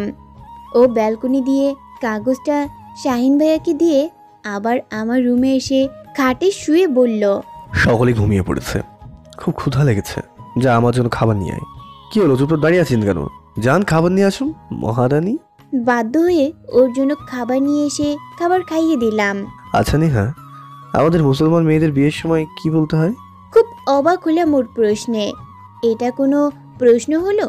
এটা তো ছোট বাচ্চাও জানে কি বলতে হয়। কি হলো, কি এত ভাবছিস? বল না কি বলতে হয়। কবুল। হ্যাঁ, কি বলতে হয় বুঝলাম না তো। আরে কানে শুনতে পায় না নাকি? কবুল কবুল। ও, এত জোরে বলার কি আছে, শুনেছি তো। আচ্ছা ঠিক আছে, কবুল কবুল কবুল। এগুলো বলেই আমার কোমর জড়িয়ে ধরে বিছানাতে শুয়ে দিয়ে আমাকে জড়িয়ে ধরে শুয়ে পড়ল। এই এই কি করছিস? ছাড় আর নিজের রুমে গিয়ে ঘুমা যা। কে শুনে কার কথা, আমাকে জড়িয়ে ধরে বাচ্চাদের মতো ঘুমিয়ে গেল। আমিও চিন্তা করতে করতে ঘুমিয়ে পড়লাম। সকালে ঘুম থেকে উঠে দেখি নীল ভাইয়া উপর হয়ে শুয়ে আছি, আর আমি তার পিঠের উপর শুয়ে আছি। লজ্জায় মনে হচ্ছে মাটির সাথে মিশে যাই। ধীরে ধীরে উঠে পড়লাম। ফ্রেশ হয়ে এসে দেখি নীল ভাইয়া নেই, উঠে চলে গেছে মনে হয়। আজ কলেজে যাব না, ভালো লাগছে না, তাই নাস্তা করে রুমে চলে আসলাম। শুয়ে শুয়ে ভাবছি, বাড়ির সকলেই যদি জানতে পারে নীল ভাইয়া রাতে আমার রুমে ছিল, তাহলে কি ভাববে সকলে? আমাকে খুব খারাপ মেয়ে ভাববে, নাকি নীল ভাইয়াকে খারাপ ছেলে ভাববে? না, এই সমাজ আর যাই করুক, ছেলেদের খারাপ বলতে পারি না। আজ খুব ইচ্ছে করছে মুক্ত পাখির মতো খোলা আকাশটাতে উঠতে, পুরো পৃথিবীটাকে একা অনুভব করতে। ইচ্ছে করছে আকাশ প্রাণে ঘুরে ঘুরে আমার মনের রাজাটাকে খুঁজে বের করে তার সাথে খুব সুন্দর একটা সংসার করতে। ইচ্ছে করছে তার পুরোটা জুড়ে শুধু আমি থাকবো। এইসব ভাবতে ভাবতে আবার কখন ঘুমাইছি জানি না। ঘুম থেকে উঠে দেখি 12টা বাজে। উঠে গোসল করে বাইরে গিয়ে দেখি মা রান্না করছে। আমিও মার কাছে গিয়ে টুকটাক কাজ করে দিলাম। দুপুরে খেতে বসেছি। আমার ঠিক সামনে নীল ভাইয়া বসে খাচ্ছে। হঠাৎ নীল ভাইয়া বলল, কাকু আর বাবা, আমার বন্ধু জিসানের 6 তারিখে বিয়ে। তোমরা তো জানো জিসানের বাবা তোমাদের দাওয়াতও দিয়ে গেছে, আমাকে আজ যেতে বলেছে। তা কখন যাবি? এই বিকেল 5টায় যাবো আর কি, আর এই কয়দিন ওখানেই থাকবো। আব্বু, আমি বলছিলাম কি নেহাকেও আমার সাথে নিয়ে যাব। যা, সমস্যা নাই, কিন্তু ওকে কখনো একা ছাড়িস না। আর আমরা 6 তারিখে যাব। ওকে নেহা, তুইও রেডি হয়ে থাকিস কিন্তু, বিকেলে যাব। নীল ভাইয়া, আমি আম্মুদের সাথে যাব, তুই চলে যা। বলেই ওর দিকে তাকিয়ে দেখি চোখ বড় বড় করে আমার দিকে তাকিয়ে আছে। হঠাৎ কেউ আমার পায়ে খুব জোরে লাথি মারল। আহ! এই তোর কি হলো? আমি বুঝতে পারলাম কাজটা নীল ভাইয়ার। কিছু না আম্মু, আমি রুমে গেলাম, কথাগুলো বলেই চলে আসলাম। একটু পরে নীল ভাই আমার রুমে এসে বিছানায় বসে আমার হাত টেনে তার পাশে বসিয়ে দিয়ে আমার গালে হাত রেখে শান্ত গলায় বলল, আমাকে ভরসা করিস তো? আমি কোনোদিনও তোর ক্ষতি হতে দেবো না, আর না কাউকে করতে দেবো। আর আমি তোর সাথে যেটাই করি না কেন সেটা আমার অধিকারের মধ্যে করি। তোর উপর আমার সম্পূর্ণ অধিকার আছে। তাই বলছি, প্লিজ জেদ করিস না, বিকেল আমার সাথে চল, তোকে ছাড়া যেমন ভালো লাগবে না। আমার কপালের সাথে কপাল লাগিয়ে আবার বলতে শুরু করলো, আমি জানি আমি তোর সাথে খারাপ ব্যবহার করি, কিন্তু কি করবো বল, মাঝে মাঝে তুই এমন কিছু করিস যে নিজের রাগটাকে কন্ট্রোল করতে পারি না। আজ তোকে ছুঁয়ে কথা দিলাম, সারা জীবন আগলে রাখবো তোকে। প্লিজ কখনো আমাকে ছেড়ে যাস না, পাগল হয়ে যাবো তো। হুট করে নীল ভাইয়া ঠোঁটে আলতো করে ঠোঁট ছুঁয়ে চলে গেল রুম থেকে। নীল ভাইয়া কি সত্যি আমাকে ভালোবাসে, নাকি শুধুই নিজের সম্পত্তি মনে করে? বিকেলে আমি আর নীল ভাইয়া বেরিয়ে পড়লাম জিসান ভাইয়ার বাড়ির উদ্দেশ্যে। বাইকে বসে আছি চুপচাপ, কথা বলতে ইচ্ছা করছে না। কিছু দূর যাওয়ার পরে হঠাৎ একটা মেয়ে এসে বাইকের সামনে দাঁড়ালো। মেয়েটাকে আমি চিনি, নীল ভাইয়ার বান্ধবী, নাম হলো যারা। খুব স্মার্ট, খুব স্মার্ট বললে ভুল হবে, ওভার স্মার্ট। ছোট ছোট জামা কাপড় পরে। রাস্তার মাঝেই নীল ভাইয়াকে জড়িয়ে ধরে বলল, হাই বেবি, দেখো না জিসানদের বাড়িতে যাচ্ছি। মাঝ রাস্তায় আমার গাড়িটা নষ্ট হয়ে গেছে। তুমিও তো যাচ্ছ তাই না? চলো তোমার সাথে যাই। নীল ভাইয়াও আর কথা বাড়ালো না, হঠাৎ আমাকে দেখেই বলল, আরে নেহা, তুমি কোথায় যাচ্ছ? ও আমার সাথে জিসানদের বাড়িতে যাচ্ছে। যারা আপু আর কিছু বলল না। আমি বাইকে বসার আগেই যারা আপু দুদিকে পা দিয়ে নীল ভাইয়াকে জড়িয়ে ধরে বসে পড়ল। যারা, কি হচ্ছে এসব? ছাড় বলছি। আর তুই পিছনে বস, এখানে নেহা বসবে। বেবি, তুমি এমন করছো কেন আমার সাথে? আজ একটু না হয় আমার পিছনেই বসো। নেহা, তোমার কি কোনো প্রবলেম হবে? আমি কি আর বলবো, না আপু তুমি বসো, আমি তোমার পাশে বসছি। আমার কথাটা মনে হয় নীল ভাইয়ার পছন্দ হয়নি। আমার দিকে রাগের লুক নিয়ে তাকিয়ে যারা আপুকে বলল, তুই কি পিছনে যাবি নাকি তোকে এখানে রেখে যাব? কোনটা? যারা আপু আর কিছু বলল না, কারণ কথাটা নীল ভাইয়া খুব জোরে বলেছে। আমিও ভালো মেয়ের মতো নীল ভাইয়ের কাছে বসে পড়লাম, আর যারা আপু আমার পেছনে। হঠাৎ নীল ভাইয়া আমার হাতটা নিয়ে তার কোমরে জড়িয়ে ধরে রেখে দিয়ে গাড়ি চালাতে শুরু করলো। জিসান ভাইয়াদের ড্রয়িং রুমে বসে আছি নীল ভাইয়ার পাশে। হঠাৎ শান্ত ভাইয়া এসে হাত বাড়িয়ে কথা বলতে শুরু করলো। এই লোকটাকে আমার একটুও পছন্দ না। শান্ত হলো নীল ভাইয়ের বন্ধু, আমার গা ঘেঁষে বসে একের পর এক প্রশ্ন করছে। তখনই নীল ভাইয়া আমাকে তার জায়গাতে বসিয়ে দিয়ে আমার জায়গাতে সে বসলো, আর শান্ত ভাইয়াকে উদ্দেশ্য করে বলল, ভাবি হয় তোদের, সম্মান দিয়ে কথা বলবি। বুঝতে পেরেছিস কি বললাম? তারা বুঝতে পেরেছে কিনা জানি না, তবে আমি যে কিছুই বুঝতে পারিনি এটা আমার মুখ দেখে যে কেউ বলে দিতে পারবে। কে ভাবি হয় আর কাকে সম্মান দেওয়ার কথা বলছে নীল ভাইয়া? রাতে সকলে ছাদে আড্ডা দিচ্ছে, আমিও তাদের সাথে আড্ডা দিচ্ছি। আড্ডা দিতে দিতে অনেক রাত হয়ে গেছে। সকলে মিলে ঠিক করলো আজ সকলেই ছাদে ঘুমাবে, যে যার মতো শুয়ে পড়ল। আমি এক সাইডে বিছানা ঠিক করছিলাম, কোথা থেকে শান্ত ভাইয়া এসে আমার পাশেই বিছানা ঠিক করতে শুরু করলো। তখনই নীল ভাইয়া সকলের সামনে আমাকে কোলে নিয়ে তার জায়গাতে নিয়ে গিয়ে নিজে শুয়ে পড়ে আর আমাকে তার বুকে জড়িয়ে নিয়ে সকলের উদ্দেশ্যে বলল, গুড নাইট গাইজ। নীল ভাইয়ার এমন কাজে শান্ত ভাইয়া আর যারা আপু ছাড়া সকলেই খুব খুশি হলো। ভাইয়ার কোনো কোনো বন্ধু তো সিটি বাজাতে শুরু করে দিল, আর আমার যেন লজ্জায় মাটির সাথে মিশে যাওয়ার অবস্থা। বাড়িতে এইসব করে ঠিক আছে, তাই বলে এখানে সকলের সামনে এমন করবে?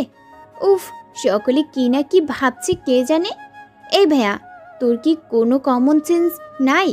দেখ, সকলে আমাদের দেখে হাসাহাসি করছে। ওই কুত্তা, আমি কি তোর বিয়ে করা বউ লাগি নাকি যে তুই আমাকে এইভাবে বুকে নিয়ে ঘুমাস, তাও আবার সকলের সামনে? খুব রেগে আস্তে আস্তে বললাম কথাগুলো। ও নিজেও আমাকে কপি করে আস্তে আস্তে বলতে শুরু করলো, দেখ, তুই আমার শুধু অধিকার না, তুই আমার সম্পত্তি।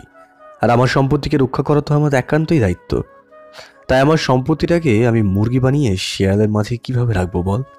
আর এখন চুপচাপ ঘুমা, নইলে কিন্তু সকলের মাঝে লিপকিস করে দেবো, বলে দিলাম কিন্তু আমি।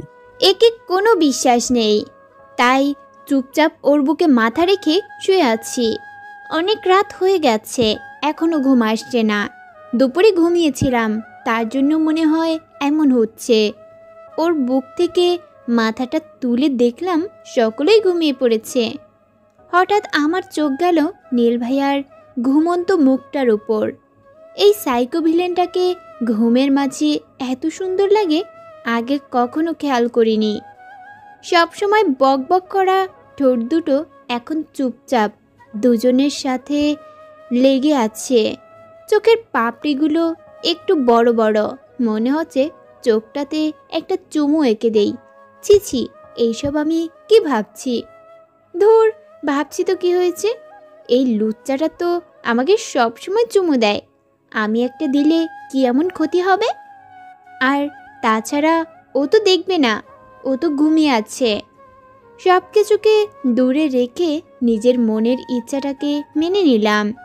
ধীরে ধীরে ওর চোখের কাছে গিয়ে শান্ত চোখটাতে একটা চুমু দিলাম।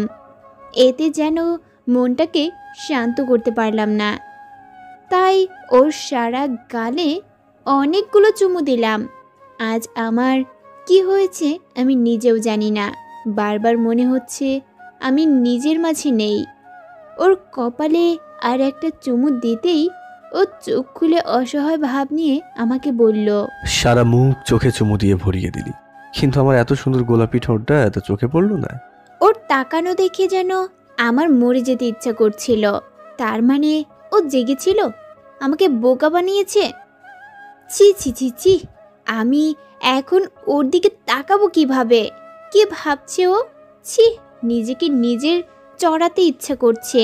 তখনই ওর আমার মাথাটা উঁচু করে আমার ঠোঁটে হালকা করে একটা চুমো এঁকে দিয়ে আরো শক্ত করে জড়িয়ে ধরে বলল, আরে পাগলি, অনেক রাত হয়েছে, ঘুমিয়ে পড়। আর লুকিয়ে আদর করতে হবে না, আর আমাকে আদর করার জন্য সারাটা জীবনই পাবি। ধুর, পাগলের মতো কি করে বসলাম এটা? মান সম্মানের ফালুদা বানিয়ে ফেললাম একেবারে। ভাবতে ভাবতেই ঘুমিয়ে পড়লাম। সকালে ঘুম থেকে উঠে দেখি আমি জিসান ভাইয়ার রুমে শুয়ে আছি। বিছানাতে উঠে বসে এদিক সেদিক দেখতে দেখতেই দেখলাম নীল ভাইয়া ওয়াশরুম থেকে একদম শাওয়ার নিয়ে বের হয়েছে। ভাইয়া, আমরা তো ছাদে ঘুমিয়েছিলাম, এই রুমে কখন এলাম? তোর মতো লুচ্চি মেয়েকে ছাদে রাখার সাহস পাইনি, তাই তুই ঘুমানোর পরে তোকে নিয়ে রুমে চলে এসেছি। প্রথমে তো আমাকে হাজারটা চুমু দিয়ে আমার ভার্জিনিটি নষ্ট করার চেষ্টা করলি, পরে যদি সবার সাথে। মানে কি? আমি তোকে কখন চুমু দিয়েছি? যত সব ন্যাকামো, অভিনয় করে বললাম। আর বলেই ভাব নিয়ে ওয়াশরুমে চলে গেলাম। আজকে সকালে সকলের জন্য ভুনা খিচুড়ি রান্না করেছে জিসান ভাইয়ার আম্মু। সকলেই একসাথে বসে খাচ্ছে, আমিও নীল ভাইয়ার পাশেই বসেছি। কিন্তু সকলে নিজের হাতে খেলেও আমি খাচ্ছি না, কারণ আমাকে নীল ভাইয়া খাইয়ে দিচ্ছে। এই লোকটার লজ্জা বলতে কিছুই নেই। বাড়িতে যা করে অন্যের বাড়িতেও কি তাই করতে হবে? বিরক্ত। কিন্তু কিছুই বলতে পারছি না, কারণ কিছু বলতে চাইলেও সকলের সামনে লিপ কিসের হুমকি দেয় হারামি। নীল, এটা কি বাড়াবাড়ি হচ্ছে না? ও কি ছোটো বাচ্চা নাকি যে ওকে তুলে খাওয়াতে হবে? লোক লজ্জা বলে তো কিছু আছে নাকি? হে বাবা, মেয়েটা তোমার কি হয় বলো তো? কাল থেকে দেখছি আঠার মতো লেগে আছো দুজনেই। চাচা তো বোন হয়, কিছু মেয়েরা এমন আছে যাদের স্বভাবটাই এমন, ছেলেদের গায়ে পড়া। এই মেয়েটাও ঠিক সেই রকম। সকলের কথা শুনে আমার চোখ দিয়ে আপনা আপনি পানি পড়তে শুরু করলো। খুব কষ্ট হচ্ছে। আর নীল ভাইয়া চুপচাপ খাচ্ছে আর আমার মুখে জোর করে খাবার দিচ্ছে, যেন কিছুই হয়নি। এবার আর চুপ করে বসে থাকতে পারছিলাম না, তাই চলে আসার জন্য উঠতেই নীল ভাইয়া আমার হাত ধরে আবার বসিয়ে দিল আর বলল, চুপচাপ খাবারটা শেষ কর। কথাটা বলেই জোর করে আবারও মুখে খাবার তুলে দিল। তার এমন আচরণে এখানে সকলে খুব অবাক। খাওয়া শেষে হাত মুখ মুছে যারা আপুকে বলল, হ্যাঁ এবার বল, কি যেন বলছিলি? ও ছোট বাচ্চা কিনা, তাই তো? হ্যাঁ, ও সারা জীবন আমার কাছে ছোট বাচ্চার মতোই থাকবে। আর লোক লজ্জা, তোর মুখে এইসব কথা মানায় না। নিজের শরীরটা তো পুরোই বের করে রেখেছিস, শরীর দেখাতে লজ্জা করে না? আমাকে তো তুই, থাক সেসব কথা বাদ দে। আমার নেহা তোর মতো বাজে মেয়ে না, বুঝতে পেরেছিস? ও তোর মতো নিজের শরীর এত সহজে কাউকে দেখায় না। আপনাকে বলছি, এই মেয়েটা আমার দুনিয়া, যাকে ছাড়া আমার পুরো দুনিয়াটাই অন্ধকার। ও আমার নিঃশ্বাস না, ও আমার প্রশ্বাসও। আর হ্যাঁ, এই মেয়েটার প্রতি আমার আইনগত সম্পূর্ণ অধিকার রয়েছে। আশা করি আমার কথা বুঝতে পেরেছেন।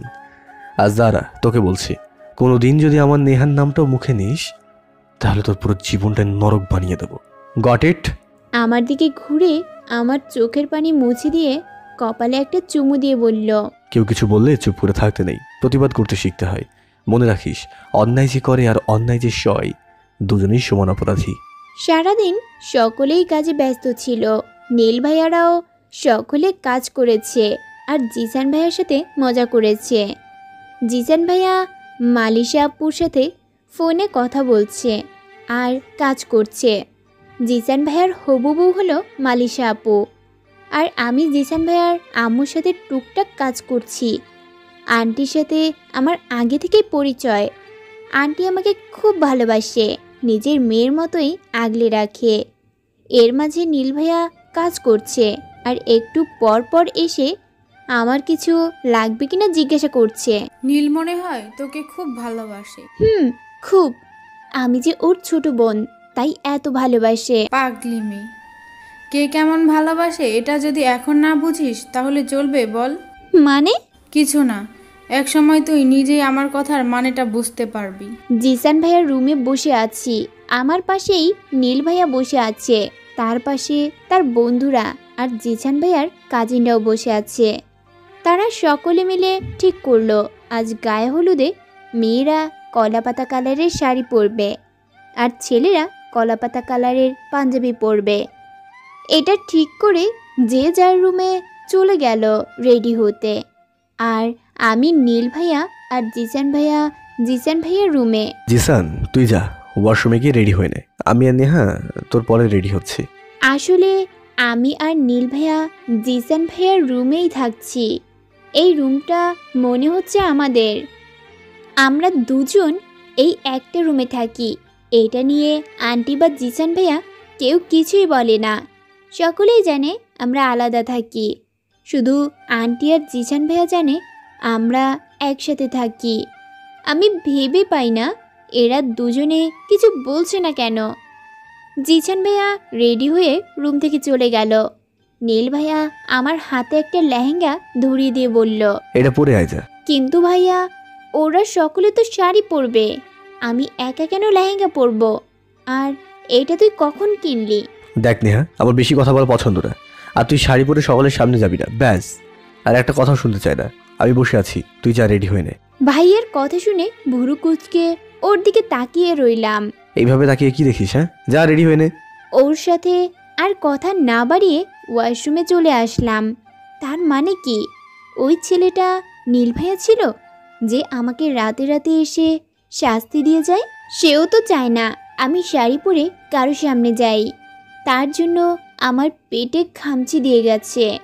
তার মানে আমার ভাবনাটাই ঠিক, সেই ছেলেটা আর কেউ না, নীল ভাইয়া নিজেই। নীলবাবু, তুমি ঘুঘু দেখেছ, ঘুঘুর ফাঁদ দেখনি। এবার তোমাকে আমি হাতে নাতে ধরব। এতদিন কেন আমার সাথে এমন করেছিস তার জবাব তো আমাকে দিতেই হবে। কিরে, তোর হলো? ভাইয়া, তুই একটু আন্টিকে ডেকে দিবি, আমার একটু প্রবলেম হয়েছে। কি সমস্যা আমাকে বল না, আন্টি কাজ করছে। না মানে ভাইয়া, চেন লাগাতে পারছি না। আচ্ছা ঠিক আছে, দরজা খোল, আমি হেল্প করছি। তুই করবি মানে? তোর মাথা ঠিক আছে? এই বেশি কথা না বলে দরজাটা খোল তো, অনেক দেরি হয়ে যাচ্ছে। বাধ্য হয়ে দরজা খুলে দিলাম। এদিকে ঘোর বলেই চেন লাগাতে শুরু করলো। হঠাৎ পিঠের মাঝে একটা ভালোবাসার পরশ দিয়ে খুব তাড়াতাড়ি চেনটা লাগিয়ে ওয়াশরুম থেকে ধাক্কা দিয়ে বের করে দিয়ে দরজা লাগিয়ে দিল। আমি পুরো থ হয়ে গেলাম। এটা কি হলো? আচমকেই হাতটা পিঠে চলে গেল। আমার মুখ দিয়ে বের হলো, লুচ্চা কোথাকার। তোর বউ দেখিস তোর থেকেও বেশি লুচ্চা হবে। ড্রেসিং টেবিলের সামনে বসে হালকা মেকআপ করছিলাম, এমন সময় নীল ভাইয়া বেরিয়ে এসে আমাকে সাজতে দেখে বলল, এত সাজের কি আছে? তোকে সাজলেও সে পেতনির মতোই লাগবে, বুঝতে পারলি? তা এত সাজার কিছুই নেই, আর চুলগুলো খুলে রাখ যদি একটু সুন্দর লাগে। আমি ঘুরে ওকে কিছু বলতে যাব, তুই আর কিছুই বলতে পারলাম না। ওর দিকে হাঁ করে তাকিয়ে রইলাম। আমি কাকে দেখছি? কেন কোনো ছেলেরে এত সুন্দর হতে হবে? কলাপাতা কালারের পাঞ্জাবিতে কাউকে এতটা সুন্দর লাগতে পারে? উফ, আমি পাগল হয়ে যাব। এই এভাবে হাঁ করে কি দেখিস? হ্যাঁ, তোকে দেখি। আচ্ছা, তোর এত সুন্দর হওয়ার কি দরকার বলতো?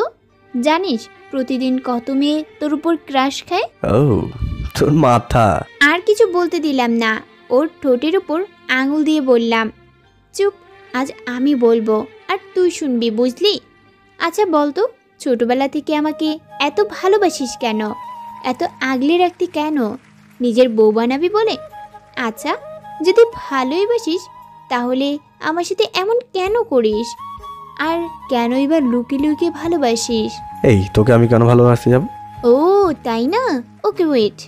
আমার ফোনটা নিয়ে সেই অচেনার নাম্বারটাতে ফোন দিলাম, সাথে সাথে খাটের উপরে রাখা ফোনটা বেজে উঠল। ভাইয়া ধরার আগেই আমি ফোনটা নিয়ে বললাম, এবার এটা বল, আমার নামে সিম তুলে আমার সাথে চিট করার কারণ কি? ও আমার থেকে ফোনটা কেড়ে নিয়ে বলল, ওইসব তুই বুঝবি না। কথাগুলো বলেই চলে যাচ্ছিল।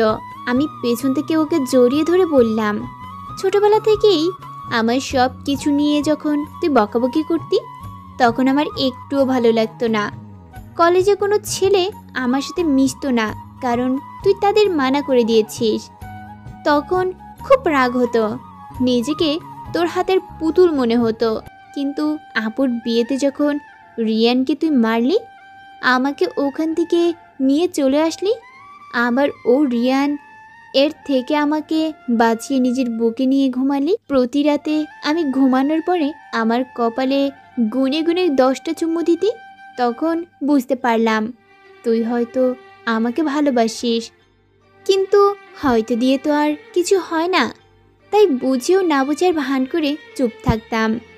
কিন্তু আজ যখন জানা আপু আমাকে অপমান করলো, তখন তোর কথাগুলো শুনে আমার মনে হলো হয়তো না তুই সত্যি আমাকে ভালোবাসিস। কিন্তু সত্যি বলছি, তোর এই ভালোবাসা নামক অত্যাচারকে আমি খুব ভয় পাই। আমি জানি আমার পেটের দাগটা তুই করেছিস, কিন্তু কেন ভাইয়া? এতগুলো কথা বলার পরে ও শুধু একটা কথাই বলল, নেহা, ভালোবাসিস আমাকে? কিছু সময় চুপ থেকে বললাম, সত্যি বলতে তোর মনটাকে ভালোবাসতে পেরেছি কিনা জানি না, তবে তোর প্রেম পড়ে গেছি। ও আমাকে পিছন থেকে টেনে সামনে নিয়ে কপালে একটা চুমু দিয়ে বলল, এটা তোর মোহ। যেদিন আমার মনটাকে বুঝতে পারবি, যেদিন আমাকে মন থেকে ভালোবাসবি, কথা দিচ্ছি সেদিন তুই আমার থেকে যা জানতে চাইবি তার উত্তর দেব, আজকে না। কথাগুলো বলেই চলে গেল, আর আমি বেকুবের মতো দাঁড়িয়ে রইলাম। আমি কি সত্যি ওকে ভালোবেসে ফেলেছি নাকি? সত্যি শুধু এটা মোহ আমার। এসব ভাবতে ভাবতেই বাইরে চলে আসলাম। বাইরে অনেক মানুষ। আসলে জিসান ভাইয়া একা, তাই তার বাবা মার তার বিয়ের কোনো কমতি রাখছে না। একমাত্র ছেলের বিয়ে বলে কথা। সব পিচিরা দৌড়াদৌড়ি করছে। আসলে বিয়েতে পিচিরাই বেশি মজা করে। পুরো বাড়িটা খুব সুন্দর করে সাজানো হয়েছে। দেখছিলাম কোথা থেকে নীল ভাইয়া এসে মুখে একটা পকোড়া গুজে দিয়ে চলে গেল। এই নেহা, একা একা এখানে কি করছিস? চল ওখানে চল। আচ্ছা জিসান ভাইয়া, তুমি আর তোমার পরিবার আমাকে এত ভালোবাসো কেন? গুড কোশ্চেন পাগলি মেয়ে। জানিস নেহা, তুই যখন একদম পিছিয়ে ছিলি, তখন আমি আর নীলা সারাদিন তোর পাশে বসে থাকতাম। বেশিরভাগ তোদের বাড়িতেই থাকতাম। আসলে ছোটবেলা থেকেই তোদের সাথে আমাদের একটা ভালো রিলেশন আছে, তাই আম্মু আব্বুও কিছু বলতো না। একটা মজার বিষয় কি জানিস? নীল ছোটবেলাতেই তোকে দেখিয়ে বলতো, জিশান দেখ দেখ, এটা আমার বউ। আর আমি হাসতাম আর বলতাম, হ্যাঁ এটা তোর বউ আর আমার ছোট বোন। সেই থেকে তোকে নিজের বোনের মতো ভালোবাসতাম। জানি না তুই নিজের ভাইয়া ভাবিস কিনা, তবে আমাদের পরিবার এর সকলেই তোকে আমার বাড়ির ছোট মেয়ে মনে করে। তোকে আমার বাড়িতে আনতে চাইলে নীল আনতে দিত না, তাই এই বাড়িতে খুব একটা আশা হয়নি তোর। জিসান ভাইয়ের কথার মাঝেই ভাইয়া বলে জড়িয়ে ধরলাম। আমার একটা ভাইয়ার খুব দরকার ছিল। আজ থেকে তুমি আমার বড় ভাইয়া, আর ওই সাইকোটা আমার কেউ না। সবসময় শুধু বকাবকি করে। হঠাৎ কোথা থেকে যেন নীল ভাইয়া এসে মাথায় টোকা দিয়ে বলল, আমি সাইকো তাই না? আর তুই কি বললি জিসানকে? কাল রাতে ছাদে কি করছিস বলবো? নীল ভাইয়া কিছু বলার আগেই ওর মুখ চেপে ধরে বললাম, বলিস না ভাইয়া প্লিজ। আমার হাত সরিয়ে ও বলল, ঠিক আছে বলবো না, কিন্তু একটা শর্ত আছে। কি শর্ত? আজ তো তুই আমার শালা মানে নিজের ভাইয়াকে পেয়ে গেলি। তো তো তো আজ থেকে আমাকে আর ভাইয়া ভাইয়া বলা চলবে না। যতবার আমার সাথে কথা বলিস, প্রতিটা কথার সাথে ভাইয়া লাগিয়ে দিস। আজব তো, ভাইয়া বলবো না তো কি বলবো? তুই বল। কেন, আমার এত সুন্দর নামটা কি তোর পছন্দ হয় না? নাম ধরে ডাকবি। আমি কিছু বলতে যাব, তার আগেই জিসান ভাইয়ার ফোন বেজে উঠল। মানে হলো মাইশা আপু ভিডিও কল দিয়েছে। কি রে শালা, তোর বউ তো দেখি তোকে দেখার জন্য পাগল হয়ে গেছে। আমার পোড়া কপাল, আমার বউটা যদি একটু এমন হতো। এই ভাইয়া, তোর আবার বউ আসলো কোথা থেকে? আমাদের না জানিয়ে বিয়ে করে ফেলেছিস নাকি? এই তোরা ঝগড়া কর, আমি কথা বলি। তোরা দুটোই আসলে সাইকো, বুঝলি? গায়ে হলুদ শুরু হয়ে গেছে, এর মাঝেই আন্টি আর আঙ্কেল আগে দিয়ে দিল, তারপরে একে একে সবাই দিয়ে দিল। জিসান ভাইয়াকে তো তার সকল বন্ধুরা মিলে হলুদে গোসল করিয়ে ছেড়েছে। আমি এক কোণে বসে আছি। নীল ভাই আমাকে স্টেজে নিয়ে গিয়ে বলল জিসানকে হলুদ মাখাতে। আমিও হাসি মুখে জিসান ভাইয়ার পুরো মুখে হলুদ মাখিয়ে দিলাম। বোন হয়ে ভাইয়ের সাথে এমন করতে পারলি নেহা? আমি হাসতে হাসতে বললাম, ভাইয়ার সাথে করব না তো কার সাথে করব? স্টেজ থেকে নামতে যেতেই নীল ভাইয়া হাত টেনে আমার গালে হলুদ মাখিয়ে দিয়ে বলল, হ্যাঁ, এইবার একদম ঠিক আছে, একদম আমার হলুদ পরীর মতো লাগছে। লজ্জায় ওখান থেকে দৌড়ে চলে আসলাম।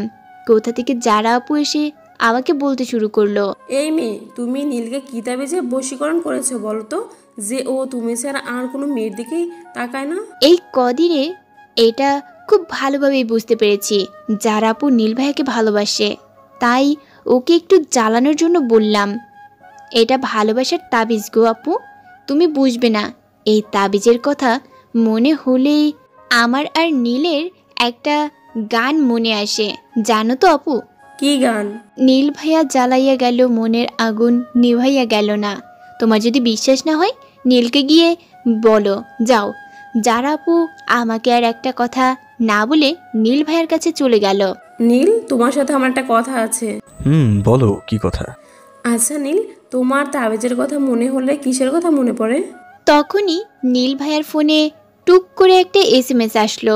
SMSটা আমি দিয়েছি, লিখে দিয়েছি, নিহাত জ্বালাইয়া গেল মনের আগুন নিভাইয়া দিয়া গেল না। আর ভাইয়া তাই করলো, যারাকে এই কথাটাই বলল। আর আমি জারাপুর পাশে গিয়ে জোরে জোরে হাসতে লাগলাম। আমাকে হাসতে দেখে জারাপু রেগে চলে গেল, কিন্তু আমার হাসি থামছে না। নেহা, কাহিনী কি বলতো? ও তুই বুঝবি না, তোর বোঝার বয়স হয়নি বলেই ওখান থেকে চলে আসলাম। এটা ও কি বলে গেল? আমার বোঝার বয়স হয়নি তো ওকে তো আমি পরে দেখে নেব। সকলে মিলে ঠিক করা হলো আমরা মাইশাপুকে হলুদ দিতে যাব, আর আমাদের সাথে জিসান ভাইয়াও যাবে। যে ভাবা সেই কাজ, সকলে একসাথে বেরিয়ে পড়লাম। ওখানে গিয়ে তো জিসান ভাইয়াকে সকলে মিলে মুরগি বানানো শুরু করে দিয়েছে। মাইশাপুর বাবা বলল, জিসান, তুমি এখানে? জিসান ভাইয়া কিছু বলার আগেই নীল ভাইয়া বলল, আসলে আঙ্কেল, মাইশাকে গায়ে হলুদের সাথে কেমন দেখতে লাগে সেটাই দেখতে এসেছে। নীল ভাইয়া কথাটা বলার পর সকলে মিলে হাসতে শুরু করে দিলাম। মাইশা আপুকে সকলে মিলে হলুদ রানি বানিয়ে বাড়ির দিকে রওনা দিলাম। গেটের ভিতরে দিয়ে বাড়ির ভেতরে যাচ্ছিলাম। আমার এক পাশে দাঁড়িয়ে আছে নীল ভাইয়া আর এক পাশে যারা আপু। হঠাৎ ব্যথায় চিৎকার দিয়ে উঠলাম। আমার চিৎকারে নীল ভাইয়া আমার হাত ধরে বলল, কি হয়েছে? আমি ইশারায় আমার পা দেখালাম। পায়ের ভিতরে একটা পিন ঢুকে পড়েছে। ব্যথা সহ্য করতে না পেরে কান্না করে দিলাম। নীল ভাইয়া সকলের মাঝে আমাকে কোলে তুলে নিয়ে বাড়ির ভেতরে চলে আসলো। বাড়ি ভর্তি মানুষ আমাদের দিকে তাকিয়ে আছে। নীল ভাই আমাকে সোফাতে বসিয়ে দিয়ে আস্তে করে পায়ের থেকে পিনটা বের করে ড্রেসিং করে দিল। পায়ে ব্যথা করছে খুব। চুপচাপ বসে আছি। নীল ভাইয়া আমার পাশে বসে আছে মাথা নিচু করে। হঠাৎ জিসান ভাইয়াকে বলে উঠল, জিসান, গেটে পিন কোথা থেকে আসলো? ওখানে তো পিন থাকার কথা না। জিসান ভাইয়া কিছু বলার আগেই যারা আপু বলে উঠল, আজব তো, এটা নিয়ে এত কথা বলার কি আছে? ডেকোরেশনের কাজ চলছে চারিদিকে, হয়তো তখনই পিন পড়ে গেছে। যারা, কথাটা আমি তোকে বলিনি, তুই হঠাৎ উত্তর দিতে এলি কেন? নীল ভাইয়া যারা আপুর দিকে কিছু সময় তাকিয়ে থেকে জিসান ভাইয়াকে বলল, জিসান, গেটে সিসি ক্যামেরা আছে তো? আছে। চল দেখবো আমি। নীল ভাইয়া কথাগুলো বলার সাথে সাথেই যারা আপু আবার বলল, এটা বেশি হচ্ছে না নীল? কে শুনে কার কথা? আমার পাশে আন্টিকে বসিয়ে রেখে জিসান ভাইয়া আর যারা আপু হাত ধরে নিয়ে গেল। তাদের সাথে নীল ভাইয়ার সব বন্ধুরাও গেল। একটু পরে সকলেই আবার আসলো। নীল ভাইয়া আমার পাশে বসে আমার হাত নিজের হাতের মাঝে নিয়ে বলল, যারা এই বাড়িতে থাকলে আমি আর 1 মিনিট থাকবো না। নীল ভাইয়ার কথায় বুঝতে পারলাম কাজটা যারা আপুই করেছে। কিন্তু নীল, তখনই যারা আপু চিৎকার করে বলতে শুরু করলো, আমি যা করেছি বেশ করেছি। সেই কলেজ লাইফ থেকে তোমার পিছনে পড়ে আছি, কখনো আমার দিকে তাকিয়েও দেখোনি। আর ওই মেয়েটার মাঝে কি এমন আছে যা আমার মাঝে নেই বলো নীল? ওর থেকে 1000 গুণ বেশি সুন্দর আমি। হ্যাঁ হ্যাঁ, আমি নিজেকে রানী ভিক্টোরিয়া মনে করি, তবে ওই মেয়ের মতো নিজেকে মনে করি না, আর না কোনোদিন করতে চাই। ও তো একটা চরিত্রহীনা মেয়ে, যে কিনা নিজের শরীর দেখিয়ে নিজের চাচাতো ভাইকে বশ করেছে। লজ্জা করা দরকার একটা অবিবাহিত ছেলের সাথে এক ঘরে ঘুমাতে। আপুর এই একটা কথাই পুরো বাড়ির মানুষ থমকে গেল। তখনই যারা আপু একটা ভিডিও বের করে সকলকে দেখালো আর বলল, দেখো ও কেমন মেয়ে, বিয়ের আগে অন্য কারোর সাথে রাত কাটাচ্ছে। তোর সাহস হয় কিভাবে নেহাকে এত বাজে কথা বলার? তখন পাশে থেকে একটা বয়স্ক লোক বলল, মেয়েটা তো ঠিকই বলেছে, লজ্জা তো তোমাদের পাওয়া উচিত। আর কিছু বলতে না দিয়ে নীল ভাইয়া বলল, অনেক বলে ফেলেছেন, আর একটা কথা বললে খুব খারাপ হয়ে যাবে, বলে দিলাম। আর হ্যাঁ, সকলে আমার কথা কান খুলে শুনে রাখো, নেহা আমার বিয়ে করা বউ। আমার বউয়ের সাথে আমি কোথায় কিভাবে থাকবো এটা একান্তই আমার ব্যক্তিগত বিষয়। ভাইয়া কথাগুলো বলেই জিসান ভাইয়াকে কিছু একটা ইশারা করে আমাকে কোলে তুলে নিয়ে জিসান ভাইয়ার রুমে চলে আসলো। ওর কথায় ওখানকার সকলের সাথে আমি নিজেও খুব অবাক হলাম। আমাদের আবার কবে বিয়ে হলো যে আমি নিজেই জানি না। ঘরে বসে আছি, আমার পাশে বসে পায়ে মলম দিয়ে দিচ্ছে নীল ভাইয়া। আমি হঠাৎ করে জিজ্ঞাসা করলাম, নিজেকে বাঁচানোর জন্য এত বড় একটা মিথ্যা কথা বলতে পারলি তুই ভাইয়া? আর যারা আপু তো ভুল কিছু বলেনি, সত্যি তো বলেছে।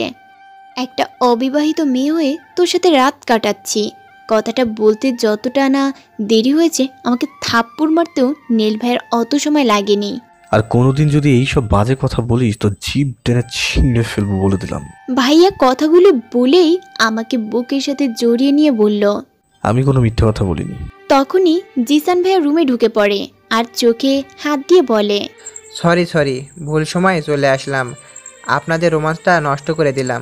শালা অভিনয় কম কর। আর ওদিকে কি অবস্থা? আর বলিস না, তোরা নেহার বিয়ের রেজিস্ট্রির পেপার দেখে তো এক একজনের চোখ আম গাছে উঠে গেছে। আমাদের বিয়ের রেজিস্ট্রি পেপার মানে?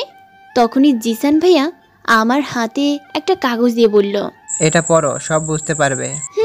সত্যি এটা আমাদের বিয়ের পেপার? তারপরে জিসান ভাইয়া আমাকে সব বলে, কিভাবে নীল ভাইয়া আমাকে বিয়ে করেছে। আর এটা আমাদের পরিবারও জানে, শুধু আমি জানি না। রাগে দুঃখে আবার কান্না করতে শুরু করে দিলাম।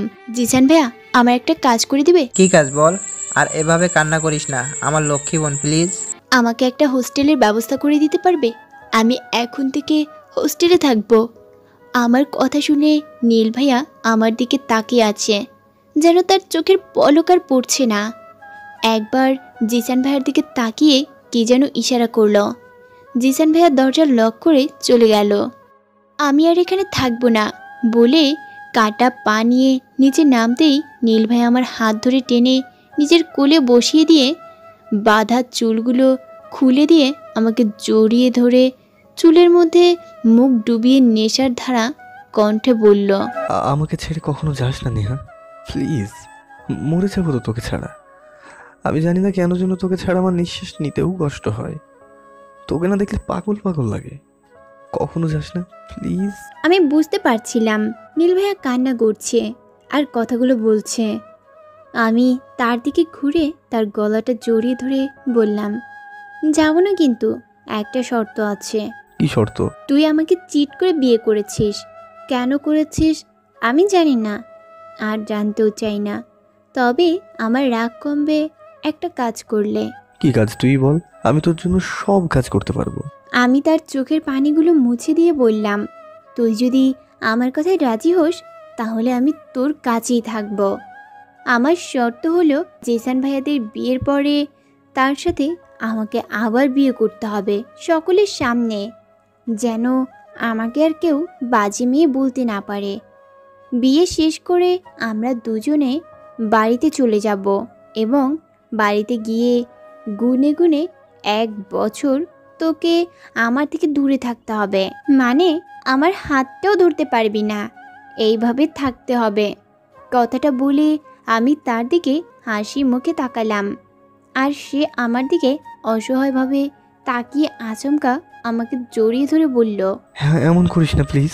দেখ তুই আর যাই বলবি আমি সব করব, তোর সব কথা রাখবো, কিন্তু তোর থেকে 1 সেকেন্ডও দূরে থাকতে পারবো না। এটা বলিস না, আমি সত্যি বলছি মরে যাব। ও তার মানে তুই আমার শর্তে রাজি না, তাই তো?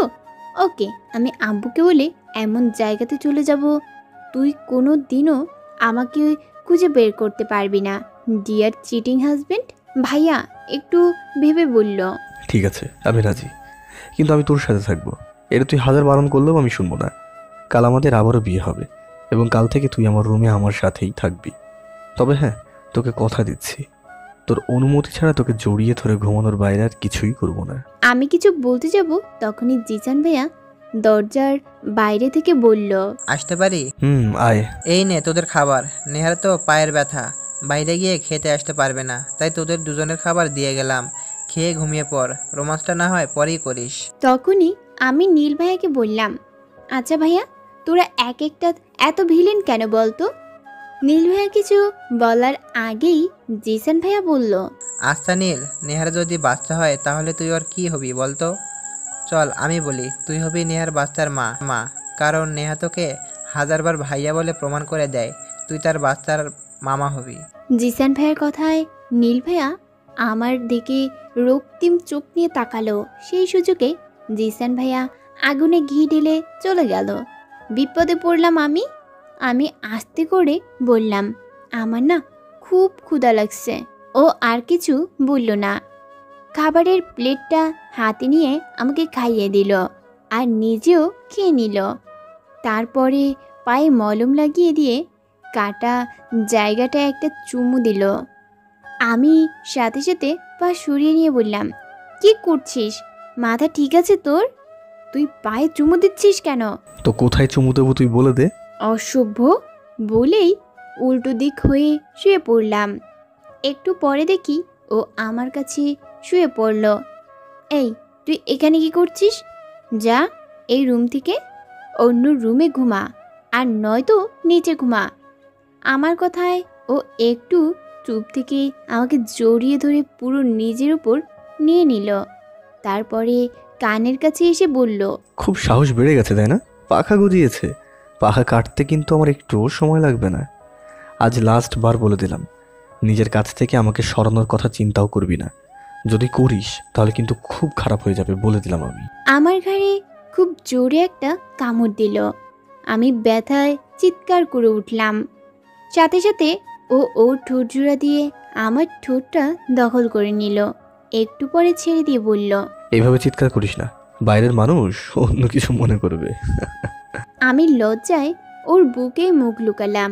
ও খুব শক্ত করে আমাকে জড়িয়ে ধরে বলল, আজ থেকে যতবার ভাইয়া ডাকবি ততবার তোর এই ঘাড়ের দাগটা মানুষ দেখবে, মনে রাখিস। তুই এত শয়তান কেন বলতো? একটু ভালো হতে পারিস না? আমার কপালে একটা ডিপলি কিস করে বলল, না পারি না, আমি সারা জীবন এমনই থাকবো, আর আমাকে সারা জীবন তো আদর করতে হবে, বুঝলি? কথা বলতে বলতে ঘুমিয়ে গেলাম। রাতে ও জোর করে আমাকে জড়িয়ে ধরে ঘুমিয়ে পড়ল। আমিও আর কিছুই বললাম না। সকালে ঘুম থেকে উঠে দেখি ও এখনো ঘুমিয়ে আছে। দেখে মনে হচ্ছে এই মনের মধ্যে কোনো প্যাচ নাই। গালের ছোট ছোট দাড়িগুলো খুব সুন্দর লাগছে। আর মনেই ওর গালে হাত দিয়ে চলে গেল। পাগলটা এত ভালোবাসে, কিন্তু এতদিন মুখে বলেনি।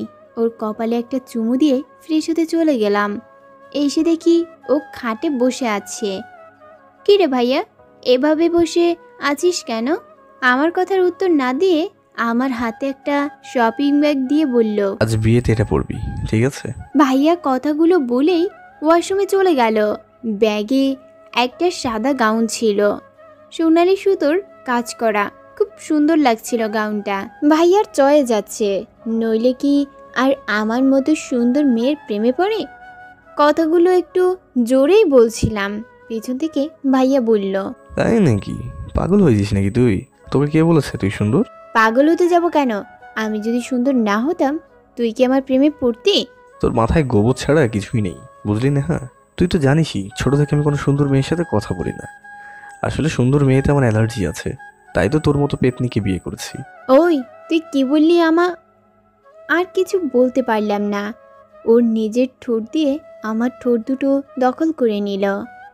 একটু পরে ছেড়ে দিয়ে বলল, মুখ থেকে একটা করে শব্দ বের করবি তো সাথে একটা করে কিস ফ্রি পাবি, বলে দিলাম কিন্তু। ভালো চাস তো যা, জামাটা পরে এসে তোর একমাত্র বরকে দেখা। বিয়ে বাড়ি বলে কথা, সকলেই কাজে ব্যস্ত, আর নীল ভাইয়ারা কাজের সাথে সাথে জিসান ভাইয়ের সাথে ফাজলামো করছে। দুপুরের দিকে মা, কাকিমা, কাকু চলে আসলো। আব্বু আসেনি, কাজে আটকে পড়েছে। মা, কাকিমা আমার সাথে কথা বলতে আসতেই আমি সেখান থেকে চলে গেলাম। কোনো কথা বলবো না তাদের সাথে, তারা সকলেই আমার সাথে চিট করেছে। 2টার দিকে বরযাত্রী হিসেবে আমরা সকলেই বেরিয়ে পড়লাম। বেশিরভাগ সকলেই গাড়ি করে যাচ্ছে, আর কেউ কেউ বাইকে। আমি নীল ভাইয়ার বাইকে যাচ্ছি। মাঝপথে নীল ভাইয়া হঠাৎ বাইক থামালো। কিরে ভাইয়া, ওরা তো চলে যাচ্ছে। আমার আর কিছু বলতে না দিয়েই পিছন দিকে ঘুরে আমার দু গালে হাত রেখে আমার কপালে একটা চুমু দিয়ে আবার ঠিক হয়ে বসে বাইক চালাতে শুরু করলো। আর আমি পুরো মেরে গেলাম। এটা কি হলো? এই হারামিটার কি সত্যি কোনো লাজ লজ্জা কিছুই নেই? এইসব ভাবতে ভাবতেই বিয়ে বাড়িতে চলে এলাম। আর বিয়ে বাড়ি মানেই গেট ধরা, প্লেট সাজানো, জুতো চুরি করা, এগুলো তো হবেই। আর জিসান ভাইয়াকে পুরো ফকির বানিয়ে ছাড়বে এই বাড়ির মেয়েগুলো। বাড়ির ভেতরে গিয়ে মাইশা আপুকে জড়িয়ে ধরলাম, তার সাথে একটু কথা বলে চলে আসলাম। খুব সুন্দর করে সাজানো হয়েছে বাড়িটা। আমারও তো কত ইচ্ছে ছিল এইভাবে কনে সেজে বসে থাকবো, আর আমার বরমশাই এসে আমাকে বিয়ে করে নিয়ে চলে যাবে। এই নীলের বাচ্চা আমার সব ইচ্ছেই পানি ঢেলে দিয়েছে। ভাবতে ভাবতে খাবার টেবিলে গিয়ে বসলাম খাবো বলে। তখনই আমার পুরো পরিবার এসে আমার সাথে বসে পড়ল। আর নীল ভাইয়া ওর বন্ধুদের ছেড়ে আমার কাছে এসে বসলো। কি রে নেহা, তুই মা কাকিমার সাথে কথা বলছিস না কেন? ও সরি, আসলে খেয়াল ছিল না। আসসালামু আলাইকুম শাশুড়ি মা। আসসালামু আলাইকুম আন্টি। নীল, আমাদের মেয়েটা পাগল হয়ে গেছে নাকি? না মা, আসলে আমি যে ওকে বিয়ে করছি এটাও জেনে গেছে, তাই এমন করছে। ও এটাও জানে তোমরা সব কিছুই জানো। ওকে কিছু বলনি, তাই হয়তো অভিমান করেছে। চিন্তা করো না, ঠিক হয়ে যাবে। আমি চেয়ারে চুপচাপ বসে আছি। হুট করে সকলের চোখের আড়ালে নীল ভাইয়া এক হাত দিয়ে আমার কোমর জড়িয়ে ধরে রইল। আমি চোখ বাঁকিয়ে তার দিকে তাকাতেই সে বলল, চুপচাপ খা, বেশি কথা বলবি না, বললেই সকলের মাঝে কিস করে দেবো কিন্তু। তোর কি লজ্জা শরম নেই? দেখ নেহা, লজ্জা নারীদের জন্য, ছেলেদের জন্য না। পুরো খাওয়ার সময়টা ও আমার কোমরটা জড়িয়ে ধরেছিল, বিরক্ত লাগছিল। খাবার শেষে কোথা থেকে কয়েকটা মেয়ে এসে আমাকে জোর করে নিয়ে গেল। আমি বারবার বলছিলাম, তোমরা কারা? ওরা আমার কোনো কথার উত্তর দিচ্ছে না। নীল ভাইয়ের দিকে তাকিয়ে দেখি ও মুসকে মুসকে হাসছে। মেয়েগুলো আমাকে একটা রুমে নিয়ে গিয়ে জোর করে একটা নীল রঙের বেনারসি পরিয়ে দিল, হালকা মেকআপ করিয়ে দিল। কিছু বলতে গেলেই একটু পরে বুঝতে পারবো। একটু পরে মেয়েগুলো আমাকে নিয়ে গিয়ে মাইশা আপুর পাশে বসিয়ে দিল। আমি মাইশা আপুকে বললাম, আচ্ছা আপু, এখানে কি হচ্ছে একটু বলবে আমাকে? তখন মাইশা আপু আমাকে সামনের দিকে তাকাতে বলল। সামনের দিকে তাকিয়ে তো আমি পুরাই ক্রাশ খাইলাম। নীল রঙের পাঞ্জাবিতে এদের দুজনকে এত সুন্দর লাগছে কেন? দুজন একই রকম সেজেছে। আমি মাইশা আপুকে একবার দেখে নিজের দিকে তাকালাম। হ্যাঁ, আমাদের সাজও একই রকম। বুঝতে পারলাম এটা প্ল্যান করে করা হয়েছে। তখনই নীল ভাইয়া আমার পাশে এসে আমাকে বলল, তোমাকে আজ কোনের সাথে খুব সুন্দর লাগছে। ওর মুখে তুমি ডাকটা শুনে আমার পুরো শরীরে একটা ঠান্ডা হাওয়া বয়ে গেল। এই প্রথম ও আমাকে তুমি বলে ডাকলো। একটু পরে কাজী সাহেব এসে বিয়ে পড়ানো শুরু করে দিল। আগে জিসান ভাইয়া আর মাইশাপুর বিয়ে পড়ানো হলো, তারপরে আমার আর নীল ভাইয়ার বিয়ে পড়ানো। শেষে নীল ভাইয়া আমার কানে কানে বলল, নাও তোমার ইচ্ছেটা পূরণ করে দিলাম, আর আজ বাড়িতে গিয়ে ফুল সজ্জাটাও করে নেব, কি বলো? আমার ইচ্ছে করছে মাটির নিচে ঢুকে যাই। এই মানুষটা যে একেবারে অসভ্য এটা বুঝতে আর কোনো কিছুরই প্রয়োজন নেই। রাতের কথাটা নীল ভাইয়া এত সিরিয়াসলি নিয়েছে একটুও বুঝতে পারিনি। একটু পরে আমি নীল ভাইয়া আর আমাদের পরিবারের সকলের থেকে বিদায় নিয়ে চলে আসলাম আমাদের বাড়িতে। বাড়িতে এসে দেখি নীল ভাইয়ার বন্ধু শাহিন, রিমি আর রোহান আমাদের বাড়িতে। বুঝতে পারলাম না ওরা তো বিয়ে বাড়িতে ছিল, এখানে আসলো কখন? আমাদের দেখেই ওরা তিনজনে মুচকি হাসতে লাগলো। তারপরে আমাদের থেকে বিদায় নিয়ে চলে গেল আর আমরা বাড়ির ভেতরে গেলাম। আমি আমার রুমে যাচ্ছিলাম, তখন নীল আমার হাত ধরে ওর রুমে নিয়ে গেল। ওর রুমে গিয়ে আমার চোখ দুটো ছানা বড়া হয়ে গেল। তখন ও আমার কানের কাছে এসে নেশা ভরা কণ্ঠে বলল, আমার স্বপ্নের রাজকুমারী হবে নেহা, হবে আমার ছোট্ট ছোট্ট ছেলে মেয়ের মা। নেবে কি তোমার এই সাইকো ভিলেন দায়িত্ব? রাখবে কি নিজের বুকে আগলে? ভালোবাসতে চাই, খুব ভালোবাসতে চাই। দেবে কি আমাকে ভালোবাসার অধিকারটুকু? প্লিজ আর দূরে সরিয়ে রেখো না, এবার আর পারবো না সহ্য করতে। নেহাকে কথাগুলো বলেই পিছন থেকে জড়িয়ে ধরলাম। আমিও পিছন দিকে ঘুরে নীল ভাইয়াকে জড়িয়ে ধরলাম। এতে যেন ও ওর প্রশ্নের উত্তর পেয়ে গেল। আমাকে কোলে তুলে নিয়ে খাটে বসিয়ে দিয়ে আমার কপালে একটা চুমু দিল। তারপরে দুজনে হারিয়ে গেলাম অজানা এক সুখের সাগরে। এই বাঁধন খুলে যেন আমি আর কোনো দিন বের হতে পারবো না, আর বের হতেও চাই না। ওদিকে জিসান ভাইয়া দরজার সামনে দাঁড়িয়ে আছে। ওর বন্ধুরা আর কাজিনরা সকলে মিলে বলছে 10,000 টাকা না দিলে ফুলসজ্জার ঘরে ঢুকতে দেবে না। জিসান খুবই চিন্তায় পড়ে গেল। এখন কি করব? এমনি এমনি তো এদের আমি 10,000 টাকা দেব না। হঠাৎ করে মাথা ঘুরে পড়ে যাচ্ছিলাম, তখনই শাওন আমাকে ধরে বলল, এই জিসান, তোর আবার কি হলো? আমি কিছুই বললাম না। ওরা সকলে মিলে তাড়াতাড়ি দরজা খুলে আমাকে খাটে শুয়ে দিল। আমাকে এইরকম দেখে মাইশা তো প্রায় কেঁদেই দেবে এমন অবস্থা। তখনই লাফ দিয়ে উঠে মাইশাকে জড়িয়ে ধরে বললাম, আরে পাগল, আমার কিছুই হয়নি। ওই দেখো, ওই হারামিগুলো আমাকে ভিতরে আসতে দিচ্ছিল না, তাই একটু বুদ্ধি খাটিয়ে টাকা বাঁচিয়ে তোমার কাছে চলে আসলাম। কথাটা বলার সাথে সাথে সবগুলো আমার উপর রেগে গেল। শালা হারামি, 10,000 টাকায় তোর কাছে এত বড় হয়ে গেল যে আমাদের সাথে এত বড় অভিনয় করলি? দেখ, আমি তোদের টাকা দেব একটা শর্তে। যদি শর্তটা পূরণ করতে পারিস তাহলে যা, কথা দিলাম। 10,000 টাকা না দিতে পারলেও 5,000 টাকা দেব। তুই শালা এত কিপটিমি করিস কেন? আচ্ছা বল, কি শর্ত? শর্ত হলো, আজ থেকে তোরা পুরো 10 দিন তোদের জিএফ আর বিএফের সাথে কোনো রকম যোগাযোগ করতে পারবি না। আর হ্যাঁ, মিথ্যা বলে লাভ নাই। আমি জানি এখানে সকলের একটা করে পার্টনার আছে। তোরা যদি আমার শর্ত পূরণ করতে পারিস তাহলেই টাকা পাবি, নইলে পাবি না। কথাগুলো বলেই খাটে লম্বা হয়ে শুয়ে পড়লাম। আর যে যার মতো আমাকে গালি দিয়ে চলে গেল, কারণ কেউ তাদের পার্টনারের সাথে কথা না বলে থাকতে পারবে না। মাইশা এখনো রাগ করে থাকবে? আমি তো এমনই মজা করে মাথা ঘুরাই অভিনয় করেছি। আচ্ছা, এই দেখো কান ধরলাম। আর কখনো এমন করো না প্লিজ। তারপরে আমরাও হারিয়ে গেলাম আমাদের সুখের সাগরে। রাত প্রায় 3:10। ব্যালকনিতে দাঁড়িয়ে রাতের পরিবেশটা দেখছে আর ভাবছি, কখনো ভাবিনি আমি নীল ভাইয়াকে এতটা ভালোবেসে ফেলবো আর এত সহজে ওকে নিজের করে পাবো। রাতের এই শান্ত শহরটার মতো আজ নিজের মনটাকেও শান্ত লাগছে। আজ মনে হচ্ছে না চাইতেও ওপরওয়ালা আমাকে সব কিছু দিয়েছে।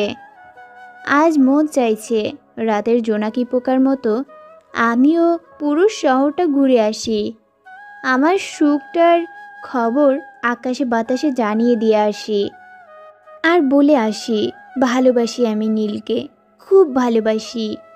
হঠাৎ পিছন থেকে কেউ জড়িয়ে ধরে চুলের মাঝে মুখ ডুবিয়ে গান গাইতে শুরু করলো।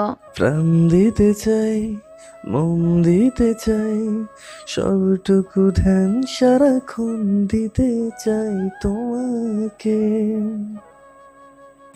স্বপ্ন সাজাই, নিজেকে হারাই, আর দুটি নয়নে রোজ নিতে চাই তোমাকে, ও তোমাকে।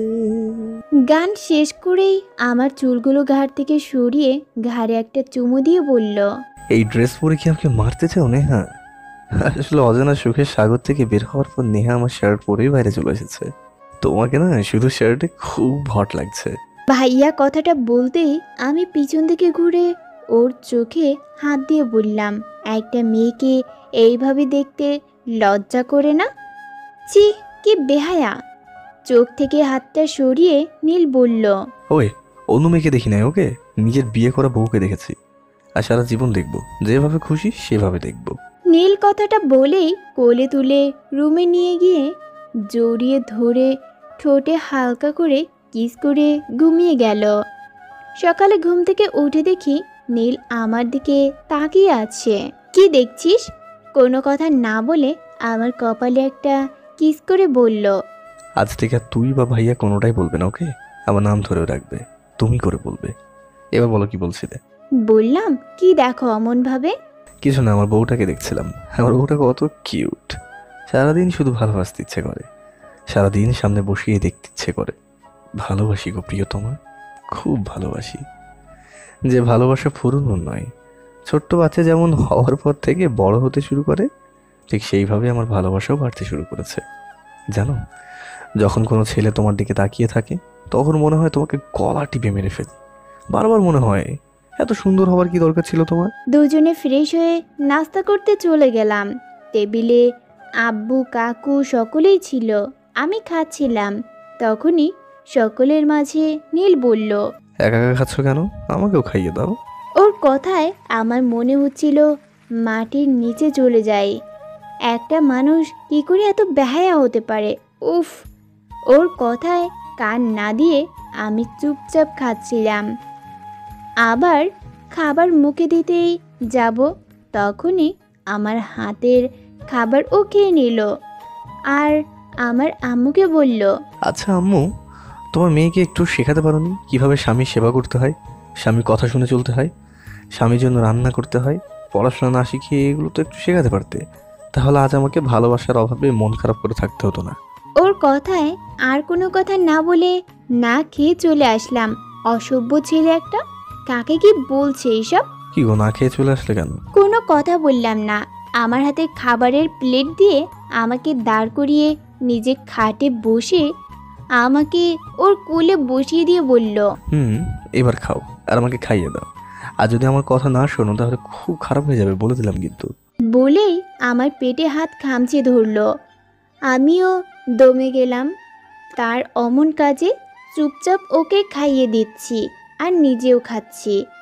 প্লেটটা রেখে রুম থেকে চলে আসছিলাম। পেছন থেকে নীল হাত ধরে কোলে তুলে নিয়ে খাটে শুয়ে দিয়ে আমাকে জড়িয়ে ধরে আমার ঘাড়ের মাঝে মুখ ডুবিয়ে বলল, কোথায় যাচ্ছ? এখন চুপচাপ শুয়ে থাকো, কাল সারা রাত ঘুমাতে পারেনি বউ, এখন একটু ঘুম বাড়িয়ে দাও মা। আজব তো, তুই ঘুমালি ঘুমা, আমাকে আটকে রাখছিস কেন? গরু ছাড় বলছি, ছাড়। বলেই নিজেকে ছাড়ানোর চেষ্টা করছিলাম। ইস বউ, আবারও তুই তোকারি করছো? তোমাকে না মানা করেছি তুই করে বলবে না, তুমি করে বলবে। জানো, ভালোবাসি গো, খুব ভালোবাসি। কেন বোঝো না বলো তো? তুই করে বলতে কষ্ট লাগে তো। কথাগুলো বলেই আমার সারা মুখে ঠোঁটে হাজারবার কিস করতে শুরু করে দিল। ওর প্রতিটা স্পর্শে আমি যেন পাগল হয়ে যাচ্ছিলাম। আমার নিজেরও ওর পাশে থাকতে খুব ভালো লাগে, কিন্তু কোথাও একটা চাপা অভিমান কাজ করছে, যে কারণে ওর ভালোবাসাতে নিজের ভালোবাসা যোগ করতে পারছি না। এইভাবে কখন যে ঘুমিয়ে পড়েছি বলতে পারি না। ঘুম থেকে উঠে দেখি নীল রেডি হচ্ছে। আমাকে তাকাতে দেখেই আমার দিকে তাকিয়ে একটা ভুবন ভুলানো হাসি দিয়ে আমার কাছে এসে কপালে একটা কিস করে কোলে তুলে নিল। ওয়াশরুমে নামিয়ে দিয়ে, নিজের হাতে আমাকে ফ্রেশ করে দিয়ে আবার কোলে তুলে নিয়ে কাঁধে চেপে বসে রুমে চলে আসলো। আমার মনে হচ্ছিল আমি 2 বছরের একটা বাচ্চা মেয়ে, যে কোনো কাজ করতে পারি না, অন্যরা করে দেয়। আচ্ছা নীল, আমি কি হাঁটতে পারি না যে এইভাবে কোলে নিয়ে বেড়াচ্ছ? হাঁটতে পারবে না কেন? 1000 বার হাঁটতে পারো। কিন্তু কি করব বলো, আমার এই মিষ্টি বউটাকে যে সারাদিন আমার কোলে বসিয়ে রেখে আদর করতে ইচ্ছে করে। লুচ্চা কোথাকার, সরো তো, বাইরে যাব। আমার হাত ধরে আবার বসিয়ে দিয়ে ঠোঁটে হালকা করে কিস করে দিয়ে আমার হাতে একটা বোরখা দিয়ে বলল, বাড়িতে কেউ নেই, সকলেই জিসানদের বাসাতে চলে গেছে। আজ ওদের বউ ভাত, সাথে আমাদেরও, তাই কোথাও যেতে হবে না। চুপচাপ বোরখাটা পরে রেডি হয়ে নাও। এক বস্তা অভিমান নিয়ে বললাম, আজ আমাদেরও বউ ভাত। মাইশা আপু বউ সেজে বসে থাকবে আর আমি এই বোরখা পরে যাব? নীল মুচকি এসে আমার কোমরটা জড়িয়ে ধরে বলল, জানো নেহা, একটা মেয়ে বিয়ের আগে তার বাবা মার কাছে আমানত হিসেবে থাকে, আর যখন মেয়েটার বিয়ে হয়ে যায় তখন মেয়েটা তার স্বামীর সম্পদ হয়ে যায়। আর কোনো মানুষই চায় না তার সম্পদের দিকে কেউ নজর দিক। আমি নিজেও চাই না আমার বউকে সেজে গুজে শুধু আমিই দেখব, বাইরের কেউ না। আমার ভালোবাসার চাদরে সবসময় জড়িয়ে আগলে লুকিয়ে রাখতে চাই। পারবে না তোমার স্বামীর এই চাওয়াটা পূরণ করতে? কোনো কিছু না ভেবেই নীলকে জড়িয়ে ধরে ওর বুকের বাঁ পাশে ডিপলি একটা কিস করে বুকের বাঁ পাশে নিজে হাত রেখে বললাম, পারবো। সারা জীবন তোমার বুকের বাঁ পাশের পাঁজরের হাড় হয়ে থাকতে চাই। নীল একটা ভালোবাসার পরশ দিয়ে বলল, সারা জীবন আমার করে আমার বুকের মাঝে আগলে রাখবো। ভালো লাগে বলে তো ভালোবাসিনি, ভালোবেসেছি বলেই ভালোবাসি, শুধু তোমায়। অতঃপর এভাবেই একটা নতুন সম্পর্কের সৃষ্টি হলো অনেক বাধার পর। তো বন্ধুরা, গল্পটা আপনাদের কাছে কেমন লেগেছে তা অবশ্যই কমেন্ট করে জানাবেন। ভালো লাগলে লাইক করুন, আর আমাদের চ্যানেলে নতুন হলে সাবস্ক্রাইব করুন। ধন্যবাদ সবাইকে আমাদের সাথে থাকার জন্য।